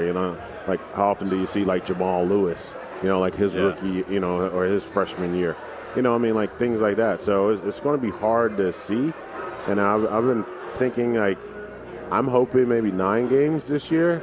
I hear a lot of people say 7, maybe 8, but I'm going to say 9. That's where I am. I'm on 9. And if they reach 10 for the first time since, 2007? Really? Yeah, it's been that long. 2007. They got to 9 twice. I had the same reaction. They got to 9 twice with Butch Jones. Yeah. Yeah, it's been a while. But if they get to 10 and Heupel's second year with, to me, if they're at 10, Hooker is in the Heisman race if they get to 10. Oh, yeah. Where are you on the fake injury to slow down the offense thing, and how do you police it? How can you police it? Maybe have the guy that injured, he has to stay out 3 or 4 plays or something like that. I think it's just an automatic 3-play. Like, if you're injured, you got to sit out 3 plays. If it happens twice, it's 5. You can't penalize them, but I think make that player stay out longer. I think that'll change it, and you can't charge a time, and there's not charged a timeout, for it. So 3-5 plays, but that's part of the game. We did it. When a team would go hurry up and we not getting the calls in, there was a sign that said they go down. It was like an upside down timeout, and that's what you do. The banana peel sign. Slipped on a banana peel. How did you know which player was going to take the dive? It's going to be a defensive lineman. Yeah, we're obviously not that important. But you couldn't avoid. You had to avoid also the 2 guys going down at once, which we saw a couple times against Tennessee, where 2 guys hit the deck. Yeah. 22 and 2 went down at the same time, and it was clear that someone with a 2 was supposed to have an injury on the play. Yeah, you just you look at it, you're like, oh, and then you get up, you're like, it's so stretch good. it out and stuff like that. Yeah, you don't want 2 of them. I love the upside down timeout. Yeah. Hey, coming up, we have the 6th and P Grand Prix. Albert is going to stick around and be a part of the festivities. We've got the mascots, T-Rack from the Tennessee Titans. The Nashville Sounds booster, the Rooster, is here as well. I hope they can fit into these things. Plus, we have the Master Distiller and the Brewer here on site at 6th and Peabody that is going to participate in the race as well. Initially, it was going to be Chad and Albert in the race as well. Could that still happen, Chad, or is this you're going to help us call? We got to talk to Preston. We're talking about the T-Rack being here. Yeah.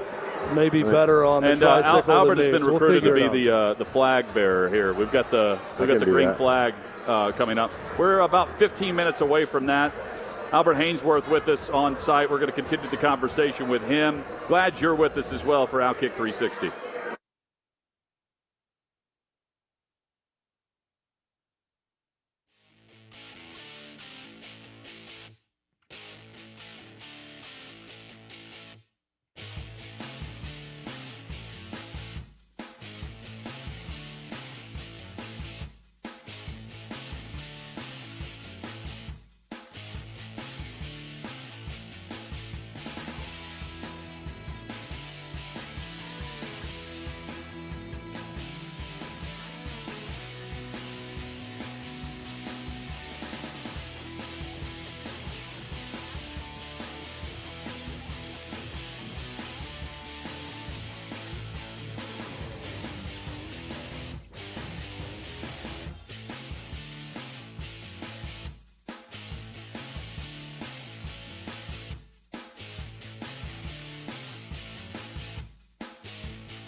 And we are live from 6th and Peabody, coming up in just over 10 minutes, the 6th and P Grand Prix, all to benefit Best Buddies of Tennessee.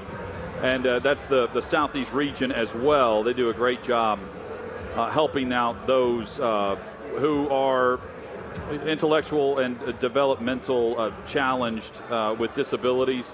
They help them with relationships, finding a friend, certain jobs to connect them with, and then certain events they can help out with within the community. bestbuddies.org is the website.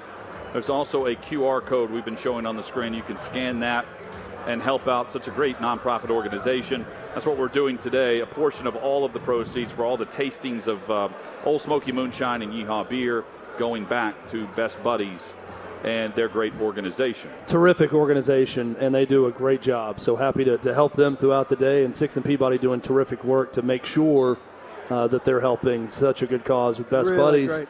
And I've got some relatively sad breaking news. I have been big time from the race by T-Rack. T-Rack came in, didn't know he was going to be in, and there he is. I'm out. T-Rack's in. He tends to do that. There it is. He's known for big timing people in races and destroying conveyor belts at Kroger. He can do that as well on Caravan events. We got Booster here from the Sounds as well participating. It's my money's on Booster. Got all my money on Booster. I got you, buddy. Disappointed. I got you, buddy. My money's on Booster. The appeal process is underway for the Watson and NFL back and forth, which is now in front of the arbitrator. We've got the Harvey is his last name, Peter Harvey.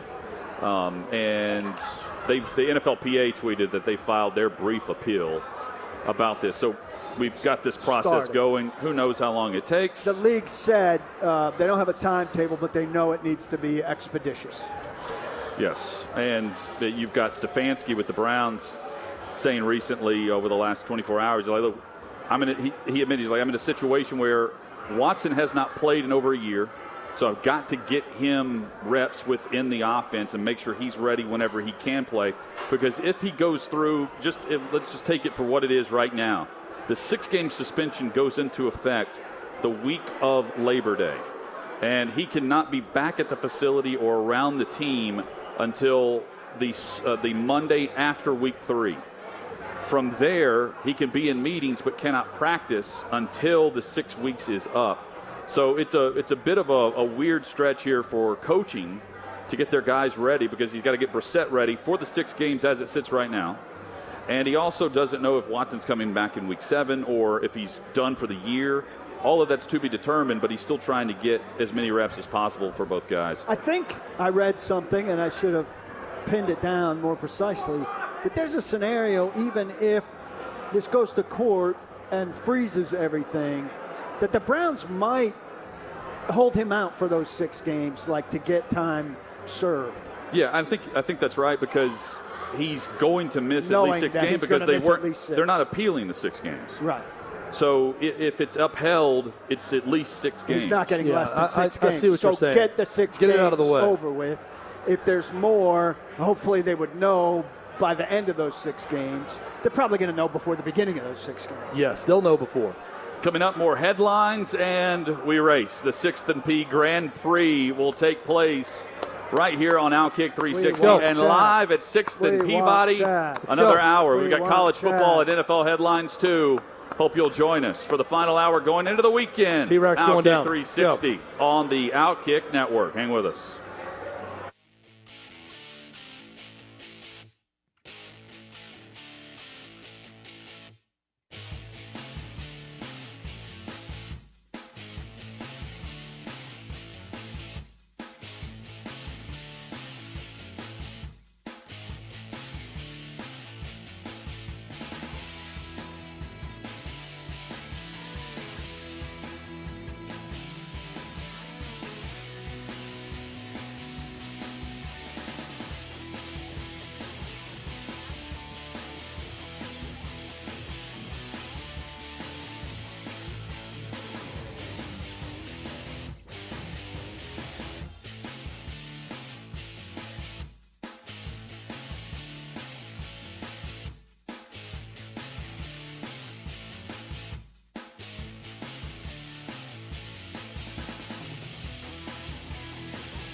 Glad you're with us for the Friday edition. OutKick 360 across the OutKick Network, live from 6th and Peabody with Yeehaw Beer and Old Smoky Moonshine.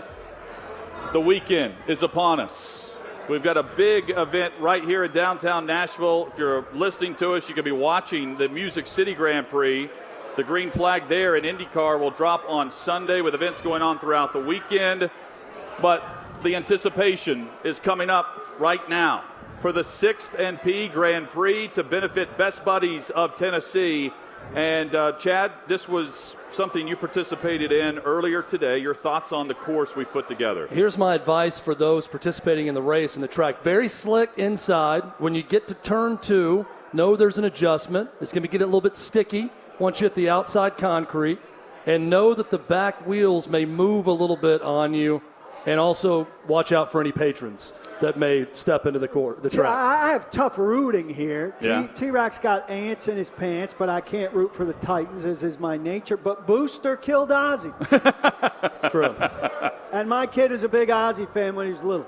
Let's meet our competitors today for the inaugural 6th and P Grand Prix. Starting in the 4th position. I'm not sure how we qualified here. Maybe it's just luck of the draw. He's the head brewer for Yeehaw Beer, ladies and gentlemen, John Overby. Johnny! We like brewers. Yes. Starting on the inside in the 2nd lane, the master distiller for Old Smoky Moonshine, Garrett Beeler. Garrett! The big man. Are you two friends or enemies? Frenemies. We'll see, Frenemies. Also, he's the largest competitor. Yes. That could come in well if you're looking to knock someone off this track. If he gets going downhill, looks pretty big. if Garrett gets going downhill, look out. That momentum will take over, and he's going to win. In the front of the pack, he is, how many time? I'm going to just make this up. It's double digits. 11-time Pro Bowl mascot. T-Rack from the Tennessee Titans is here. Everyone but PK is clapping. I think of him as a squirrel. I think he's a raccoon. And in our starting position on the pole today, from the Nashville Sounds, Booster the Rooster. He's a chicken, eh? Guys, we're double checking to make sure that the lanes are clear because Clear the lanes! we have plenty of bachelors and bachelorettes that are participating here. We will count this down and please join in. On your mark, get set, go! Oh, T-Rack's sluggish start. Front wheel was slipping. T-Rack and Booster slide. we got to pile up to Garrett. And start. it creates room. We got to pile up to start. We got a distiller, I think, took the inside. We are going 3 wide down the The backstretch. distiller blew it. Booster has a great recovery. I mean, he crashed Yeah, he immediately really and then did. immediately got into first position. Again, 2 he's laps. gonna This is where it's going to get tricky. Coming around the final turn is Booster. There we go. Spinning out. Booster. But Along the with T-Rack, human there's a big beings- pileup. Human beings are having trouble taking advantage of the pileups. Come on, you humans! It seems the padding of the mascots have really helped. Very They helpful. have no sense of their bodies as they go into these turns. But and a they don't care. human is taking the lead. Here we go. We've got John The in the brewer, lead the lap. brewer. Can he hold on around the final turn? Oh, he's John coasting. Overby, the head Johnny, brewer here with he Yeehaw spins Beer, across the line. takes the checkered flag with Booster coming in second, T-Rack third, Garrett Beeler also Garrett. finishing this race. With Ladies the walk and of gentlemen, shame. give it up for John Overby, our Johnny. champion, the the inaugural the most 6th and P Grand Prix. the most slender competitor. He definitely I looks wonder- like a race car driver. Yeah, I wonder if that had anything to do with his Of ability our to get to the competitors, line. he looks like a guy who might actually drive a race car. Yeah. So one of the things we were told around earlier this afternoon, we were going to race this track, and they did not have the barriers set up yet. And they said, guys, you can do this. You can make a lap. But it was Chad and Sleepy Danny. They did not want Chad and Sleepy Danny to go all out in the race. For fear of wrecking, which we saw multiple times. A lot of wrecks. The words were, don't be overly competitive in the race. Hey, If you want to have go they met single you? file and then take don't push someone out of this. Yeah. out of the They way. met you? Exactly. Once Sleepy Danny, once he opened that door and he spun out, I was around him and it was over. That was pretty entertaining. Chad was like, you know what, I'm going to take a quick lap around. I'm just going to survey the scene, and you can mic me up. And then first turn, he was straight like competition. That was fun. That was a good time. They got after it. We knew the mascots would bring it, right? Mascots always bring it. But elbows and knees. The mascots were big on. I mean, there were a couple times they took a turn, and there was a hard object right there, and they had no regard for it. No care. The humans slowed down around it. You guys know I took a mascot class once. We need to present this trophy at some point. He's just coming up and taking it. Come up here, John. Don't touch the trophy, please. We're going to put you on a headset. There's John a Overby's going ceremony. to join us momentarily. I mean, you think guys go up and just take the green jacket? No, absolutely not. John, you don't listen to them. You take what's yours, sir. John Overby He's hoisting the 6th P Grand Prix trophy over his head. That's a terrific Grab trophy. this flag and drape that over your shoulder as well. He's got the checkered flag. Is that heavy, sir? Do you also have a country you're representing today that you'd like to drape a flag over you? But the United States. Yeah, absolutely. Yes. We're gonna treat this like the Stanley Cup later, where we've got the guy to do it. The head brewer with Yeehaw Beer is putting the headset on and joining us right now. A little aggressive with the trophy, I thought. Yeah, congratulations. Have you ever watched a golf tournament or a race? Usually it gets presented to the winner. He doesn't just go take it. Well, it was just sitting there. I didn't know what to do. This is my first trophy I've ever won. You won. You take what's yours. That's the way to do it. Yeah, pick that up. Put that back on the pedestal so we can have that with our champion. Is it heavy at all? No. It is a few ounces. It's Matt. So as the head brewer here, what's your favorite beer that Yeehaw makes? Or is it like children and you can't name a favorite? Oh, there's a favorite. That's exactly true. I mean, it's hard to name a favorite. But you have to have a personal taste. Yeah. Not that you think it's the best, but your personal taste preference. I like sours, IPAs, any of those. I try to, anytime I make those styles, I try to make them to my taste, which is usually translates to the general public. But yeah, that's my favorite style. He's a man of the people. Did anything about this race today surprise you? Given that I think you took about 47 practice laps around this course before it happened. No, that was actually my first time being on one. I did take it around the brewery weeks ago and did a couple donuts, but that was about it. Just to get on the actual the trike. Any trash talk to come with it's Garrett, right? Yeah. Yeah, Garrett told me don't worry about losing because I'm a lose. But you saw that I won. The most trash talking came from the mascots, though.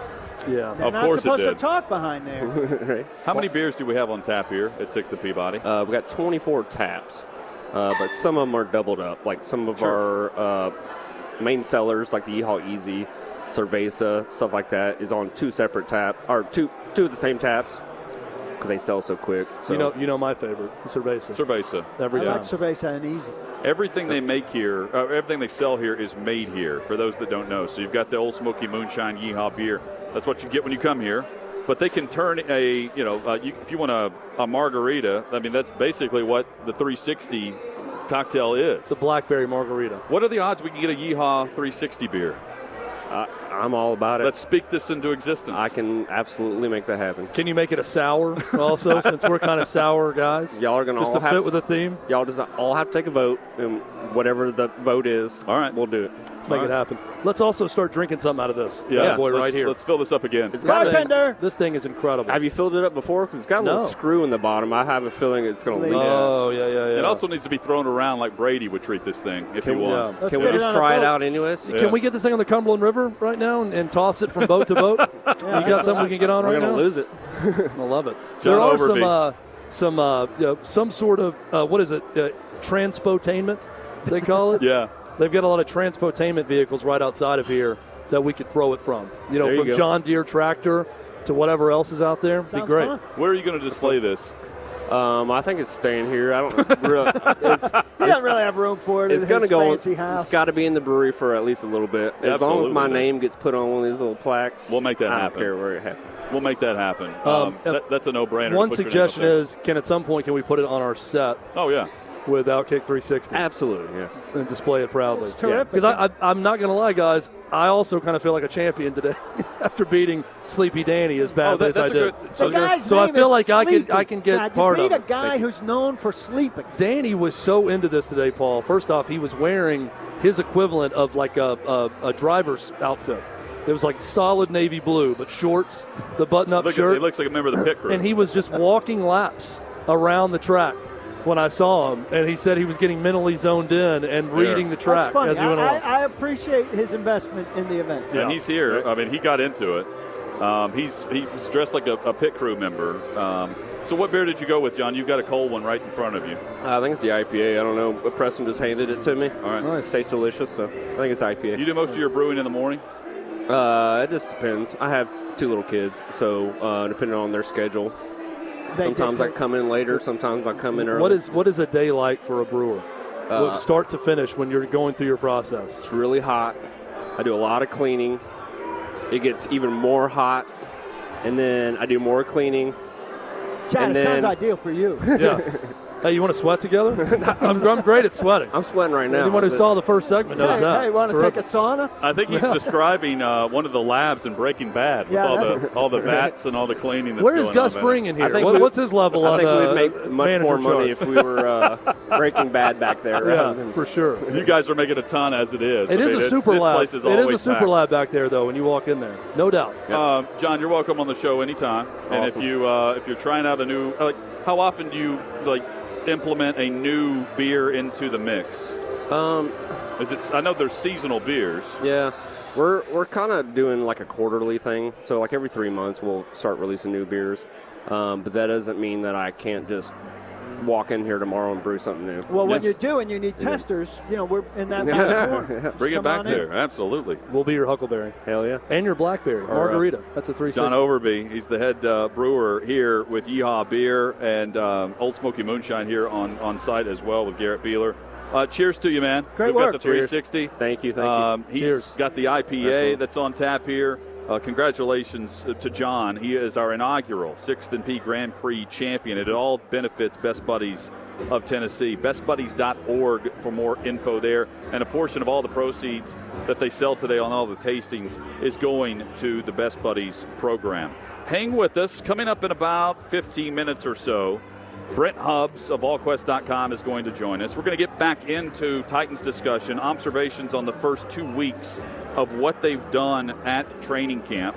And they're coming up on a stretch where the preseason game is next Thursday.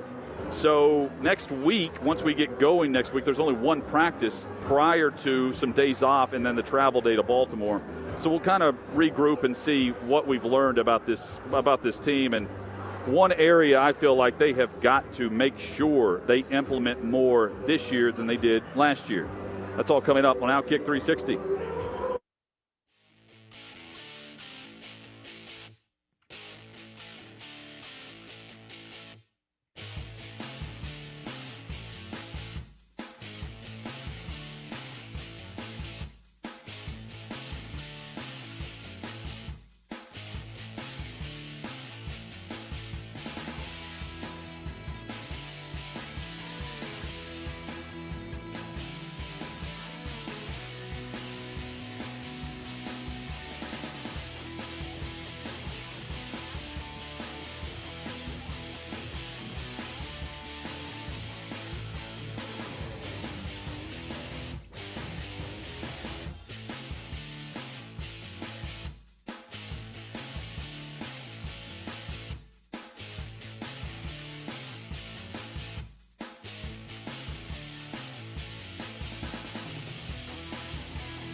Glad you're with us from 6th and Peabody. OutKick 360 rolls on.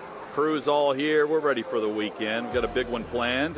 We've got Brent Hubbs coming up in about 15 minutes. We're not done yet. We're going to talk some college football, some NFL over the next 45 minutes to get you on your drive home, headed straight for your Saturday. We talked earlier about our general lack of affection for preseason football as a viewing product with so many starters on the bench and safety first being the theme of it. But we also acknowledge that America thirsts for any brand of football, and we'll take it. Per Dove Kleinman, 5.7 million people watched the Hall of Fame game on NBC without Derek Carr, Trevor Lawrence, Darren Waller, Devontae Adams, etc. For reference, the 2022 Stanley Cup Final averaged 4.6 million viewers, and Game 3 of the NBA Finals in 2020 had 5.94 million. That was with viewers. LeBron. That was the COVID, the bubble finals. With LeBron on the floor.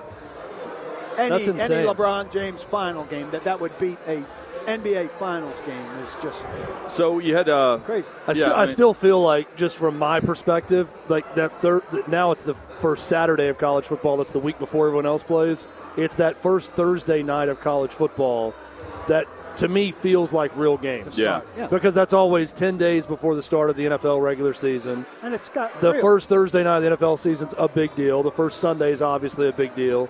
But it's that Thursday, Saturday turnaround of college football that feels but Paul, you were joking about hey, football's back, guys. We're back. Raiders look really good. We're all in. I think that's overblown, but also I'm not gonna fight with those numbers. People want to watch whatever they can get their hands on. I mean, comparing that to the USFL, I think the best game did between 3.5 and 4 million. And that was a great number for what you want in the springtime. But that's what's football a in regular the spring. season game do? I mean, that's an impressive number on compared national to other TV. sports. They averaged around 900,000 a week, I believe, and that was including all of the FS1 broadcasts, everything included if you divided it. No, but USFL got about 900 grand what's a a week. regular season NFL game do compared to 5.7 million for the Hall of Fame? Oh, I mean, they're the Dallas Rams. Was it Rams? Yeah. Or I'm trying to think That of was who the first Sunday night game, I think. They dominated. There were 40 million people that tuned in at certain points So of as that game. big as 5.7 million is against other sports, Yeah. against itself, But against itself in meaningful stuff. keep in it's mind, tiny. we didn't even talk about the Hall of Fame game until yesterday when we realized it was happening. Right. This is a game that no one realized was happening, and they still pulled 5 million people to watch There's it. no Well, and anticipation. It's incredible. There's still, it sounds crazy for most people because we don't think about just sitting down in front of a television and flipping channels or going to your guide and finding something to watch live. There's still a large part of America that will sit down, they will go to their cable box guide, and they will look at the networks parents, first. in particular. They'll start with Channel 2, and they will work their way down, and if they see NFL football, Raiders, Jags, they're going to click on it and Stop watch on it, at least for a while. Watch 10 minutes of it at least and just see what's happening. So that's a big chunk of people that's going to do that. Hit us up on Twitter at OutKick 360. Josh McDaniels was going for the win last night. It reminded me of the old the Norm Chow story that I've heard from Fisher before. Have I told you guys this? Whenever he first became the offensive coordinator, it was the first preseason game, and Fisher was not taking timeouts late in the game. They trailed by, it was 7 or 8 points. It was a one-possession game. And Chow is just losing his mind in the press box. Coming from the college game. Right. Because he's like, why are we not trying to stop the clock? Why are we not stopping this play clock? And they were like, no one tries to win these games. Like, it's a preseason game. Who cares Chill what's going on? And, they're on the road. They're trying to get out of there. Relate to it. And he goes, this NFL defies logic. Which it does. He could not figure out why you would not try to play for the win. I mean, preseason That's does defy charming to logic. me. Yeah. Because we joked about me in the tricycle race earlier. It defies logic to me if once things are going, I'm going to at least try to win. I'm not going to try to hurt myself at this point to do it, but I'm going to try to win. The preseason, it does defy competitive logic because you really are just trying a few things out, and there's no concern about the clock hitting zero. and you being behind when it hits 0. But we've come a long way. None. Because there were times, I think this is over, there were times for teams, including the Tennessee Titans in Nashville, where winning a preseason game had some significance. At the bottom, like, it might not have, but Bud Adams wanted the Titans to win certain games, have a winning preseason, boost things at the box office, get some buzz going. Winning preseason now gets no buzz going for your team.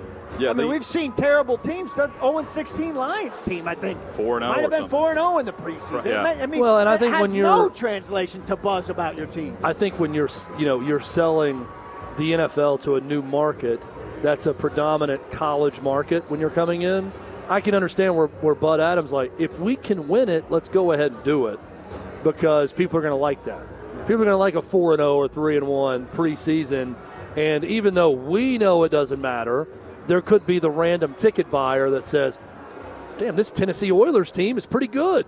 I'm going to buy some tickets over at Vanderbilt Stadium. When they move to the Tennessee Titans, I'm going to try to buy a PSL because they're winning early on. They don't really understand the dynamics of the league. I think this is not. So I can understand that mindset. Not just here in Nashville, but league-wide. I think they have realized that they can get the fan base to tune in or to show up and spend money, and they really don't even have to try. Like you don't have to trot out the starting quarterback for one series for 3 snaps just to appease the fans that showed Malik up. Willis in the fourth quarter. They've realized they don't have to do that, and maybe at the forefront of some new franchises and maybe just trying to spin it towards we need ratings and we need more money.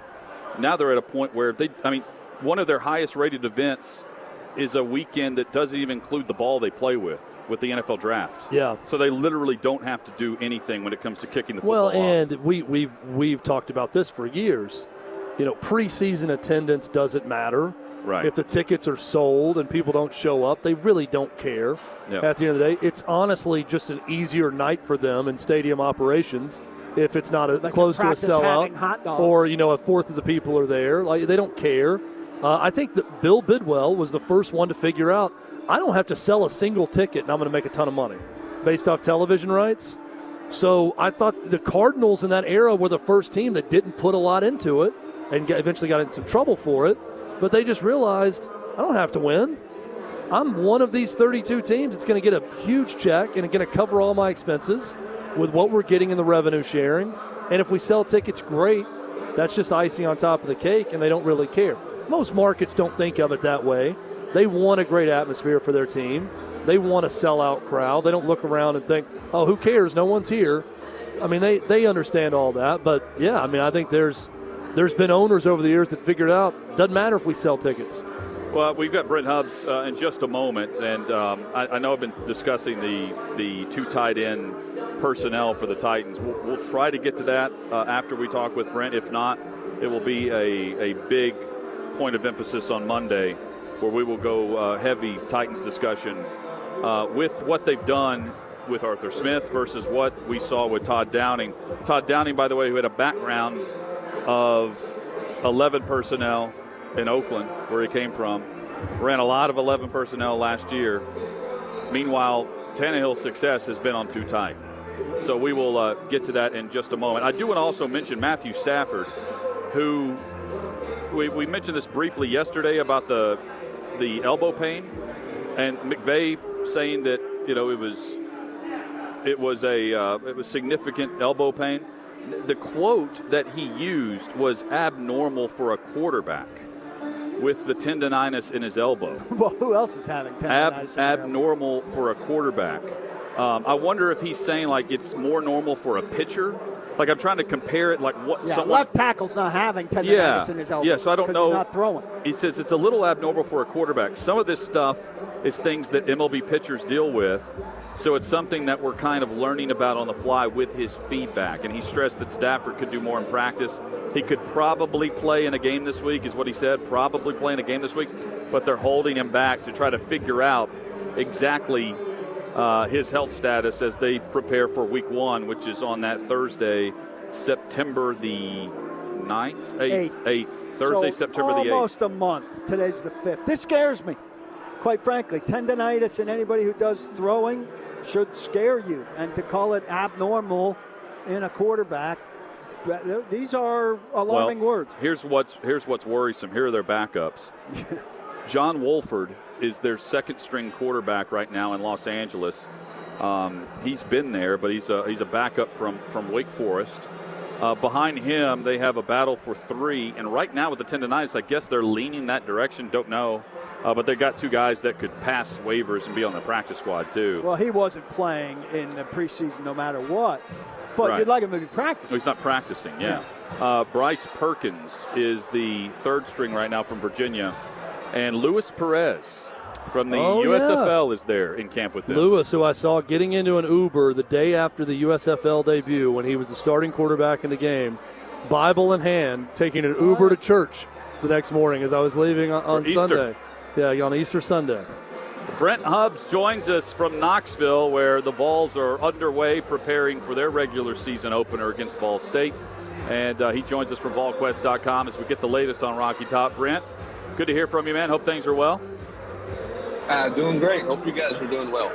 What is the #1 headline based on your observation and coverage at the site with the start of Tennessee's practice regimen? Well, I think on the thumbs up side, it's the rhythm that the quarterbacks and the receivers are in. You can tell that they spent a ton of time throwing this offseason. Not a lot of balls on the ground. Their timing seems to be good.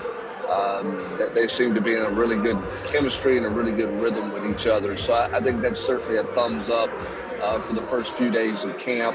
I think the questions about this team remain the same in some particular areas. What are they going to do at left tackle? And how does the secondary sort out? They've got more pieces to play with in the secondary, but how do they put that puzzle together? I don't think we're going to know the answer to that for probably 2 or 3 more weeks, 2.5 weeks. But they've got more pieces to work with, and what does that puzzle look like? Now, you got the arrival of Lynn J. Dixon. That's a storyline as well. We'll see what he does after he gets acclimated. He practiced for the first time on Thursday, and he didn't know whether to go left or right between drills. So he's got a lot to learn, which you would expect, and we'll see how he attacks that moving forward. Well, welcome to the world of immediate transfer eligibility. Lynn J. Dixon was somewhat productive at Clemson, transfers for his final year at West Virginia. Doesn't like his situation at West Virginia, gets in his car, drives to Knoxville. He's there to watch some practice, and then he decides, hey, I'm going to be a Vol this year. So how big is the Lynn J. Dixon addition for depth at running back, Brent, and do you see him being a contributor this season? Well, I mean, I think from a talent standpoint, you could argue that he's as talented, if not more talented, than anybody they've got in their meeting room. And that's not a knock on Jabari Small, but you look at what Lynn J. did his first 2 years at Clemson. I think it was 11 touchdowns and 1,200 yards rushing or something like that in his first 2 seasons. It went south after that, and limited touches, limited playing time.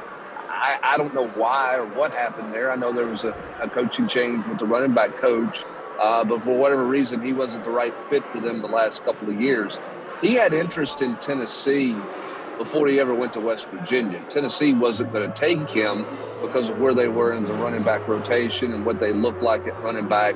But with the injury to Laneith Whitehead, they're sitting there right now with Jabari Small, who missed a handful of games last year, and Jalen Wright, who's an undersized guy, and then 2 guys who have never taken a snap in a college game before. That's a running back room. So I think they just felt like after the injury to Dixon or to Whitehead, they didn't have a choice but to take somebody else. And Lynn J. Dixon was certainly the best available in the portal, and we'll see. I think he could be a guy who emerges and everybody kind of goes, wow, he can really help this team.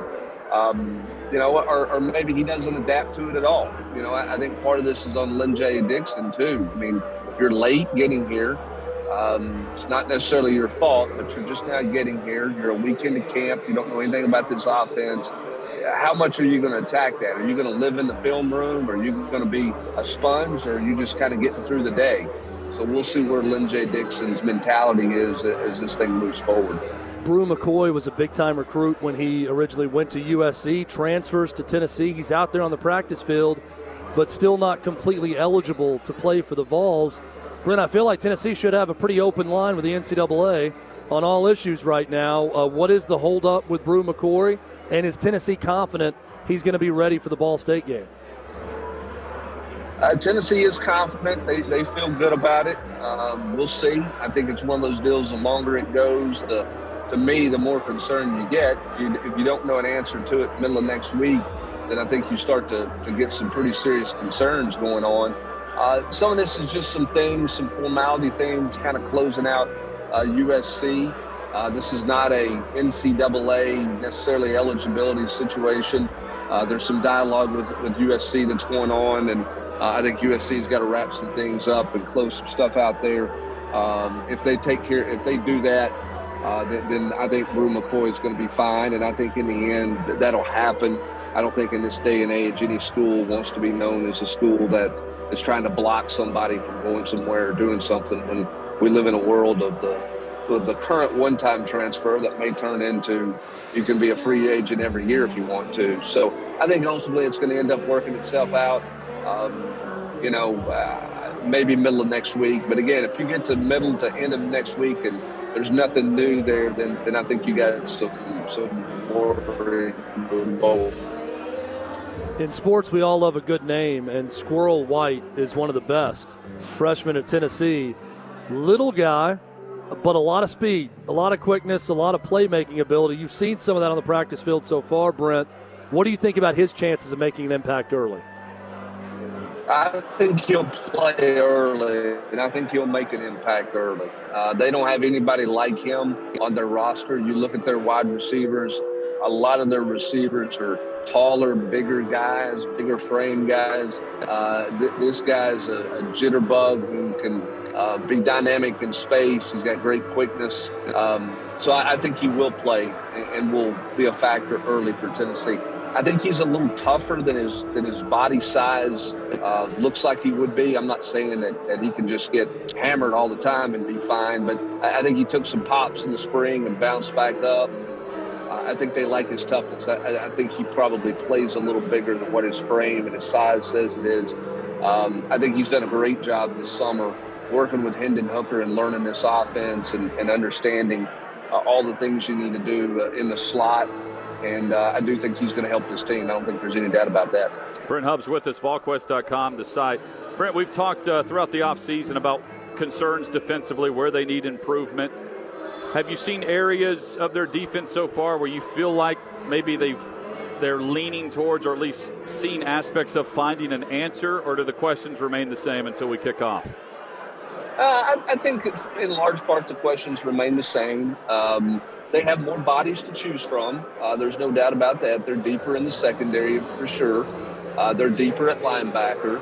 I think the question with that depth is, do the coaches trust that depth to the point that they're going to play those guys? They had 7 guys a season ago that played 700 snaps or more on defense. 7 out of 11 starters played that much on defense. They want to play more people. Do they have the trust to do that? Can those guys earn that trust? I think is a big question mark. I don't think we'll know the answer to that till we're a couple of scrimmages in. But there's hope and optimism that they could play more than the 13, 14 guys they played the entire season a year ago. That's a big key for this defense. I don't think there's this infusion of an All-American or anything like that right now. I think there's some young guys who have some talent. But the biggest thing to help this defense is so that they don't wear down in the fourth quarter and they don't wear down late in the season is, do they play more players? And do they go and really force that depth moving forward? We'll see. To me, that's ultimately on the coaches to have the confidence to do that. We'll see if they end up having that confidence. Linebacker coach and staff seems so excited about Juwan Mitchell. Hasn't been fully healthy, they say, in 2 years plus. What would a healthy version of Mitchell mean? Well, I think it would mean a great deal, Paul. He's a bigger guy. He's certainly bigger than Aaron Beasley. He's been more productive. I mean, he had a great year at Texas, kind of a tackling machine. Whether he beats Beasley out for a job or not, just, again, go back to the point I was making about the rotation, just to have a third or fourth linebacker you can play. I mean, last year Jeremy Banks couldn't come off the field. They brought Beasley off a little bit and played Solon Page some, but that was not a whole lot. They need a quality third linebacker, fourth linebacker there, and we'll see who that ends up being. Mitchell's a good story right now. He's got to go out and consistently do some stuff, though. So, Brent, when I say the name Joe Milton, most Vol fans immediately start imagining airmailing wide open receivers against Pitt, running out of bounds the last play of the game, needing a win against Ole Miss. A lot of negative feelings about Milton. But I also look at the quarterback situation at Tennessee, and I think to myself, that's a real luxury to have. Two guys with that amount of experience in major college football, and Joe Milton stayed where he could have gone and tried to start somewhere else, knowing he wasn't going to enter the season as the starter. What does that decision say about Milton, and how well off is Tennessee at starting quarterback and backup quarterback because he stayed? Well, it's a nice luxury because your backup's not a freshman who's been on campus for 8 months, which wouldn't be the case otherwise. So there's no doubt it's a luxury. A guy who's played at the Power 5 level and has had some success. I don't know how many other options Milton would have had out there had he gone into the portal. Maybe he'd have had a bunch. I don't know the answer to that. I'll say this. Joe Milton's in the best shape he's ever been in. He's leaner than he was a year ago. And in talking to people, he committed himself more this offseason than he was a season ago when he was, penciled in as the starter and then was the starter ultimately. He's worked on some things mechanically. He is throwing the ball better right now than we've seen him throw it in terms of some of that underneath touch stuff. I can't say I've seen him hit deep balls because we see routes versus air. But there's not a lot of balls on the ground, so his accuracy has been good. I don't know how it's translated, in all the 7-on-7 work, but it's a nice luxury to have him. And he's a better football player than he was a season ago. I think that there's a calmness to him that we did not see on the practice field at times. He was a little bit hyper sometimes last year. There's a calmness about him, and he seems to be playing well. He and Hooker have developed a terrific relationship. They room together. They feed off each other. And Joe's very happy to be here. He's very comfortable with himself and where he's at right now. And I think it's a great luxury for Tennessee to have two guys like that in their quarterback room. Brent, what's the upcoming schedule for the Vols? And that would coincide with great coverage at the site. Well, they practiced. They were off today. Today was a mandatory off day. They will practice Saturday, Sunday, Monday. The first major scrimmage is on Tuesday. We'll start to learn about them then. Off on Wednesday, and then they practice the rest of the week. And we'll get ready for their second scrimmage the following week. So Tuesday's a big day. I mean, because you got to start to find some answers, in some areas. I mean, start to shake out the left tackle situation. Where are you on the defensive interior? Amari Thomas is there. Dejon Terry played some last year. You feel like he can help you there. Who else is going to help in there? Is Bryson Eason ready to move into that role? Elijah Simmons, we seemingly have talked about for a couple of years now. Can he put it together with any kind of consistency? So Tuesday's a big day. I'm not saying you make your decision on whether a guy can help you or he can't help you on Tuesday. But you need some guys to step to the forefront on Tuesday and start to give you some optimism and belief that you're going to be able to count on them for sure. Best guess right now, and this can just be a one-name answer for you, Brent. Who's the first to play at left tackle in that scrimmage next Tuesday? J.J. Croft would be my best guess right now. Fair enough. Is that good news? Is that well, good news? I don't. Honestly, Brent, jump in on this, but I don't know what's good news between the three guys right now.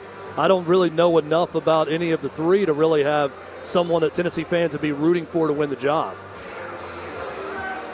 Yeah, I mean, I don't. Just because Crawford goes out there, I'm not suggesting he's in the league or he's the guy or anything like that. I think he goes out there because he's got some experience. He's played a little bit. Dane Davis is kind of a swing guy. He can play right or left. He's played right most of his career. Ultimately, I think if Dane Davis is the second tackle on this team behind Darnell Wright, then you may see Darnell Wright flip back to left tackle and Dane Davis play right tackle, because I think he may be a little bit more comfortable there at right tackle.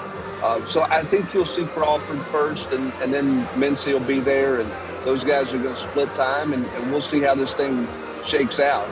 Glenn Ellerby met with the media on Thursday, and he said, listen, I don't know how it's going to shake out, but what you hope is that after the first scrimmage, you got a pretty good idea how it's going to start to shake itself out. And then by the time you finish that second scrimmage, you know who your guy is. We'll see if that happens. Brent Hubbs, VolQuest.com, joins us each Friday going into the weekend. Football is here for the practice on the hill there in Rocky Top, and regular season just around the corner. VolQuest has got you covered. Brent, thank you so much, man. We appreciate the time this evening. All right, guys. Have a great one. You too. Thanks, Brent. Great weekend. Brent, Austin, their entire staff there, they've got you covered for all Top things notch. Big Orange. Absolutely. Well, VolQuest.com, the website. We get you ready for the weekend, what to watch as far as what's on the horizon whenever we return for next week's shows. And football practices this weekend, I'll tell you where I'll be. And, of course, there's plenty going on with practices with your favorite team. That's next on OutKick 360.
Getting you to the weekend across the OutKick Network, OutKick 360 with you.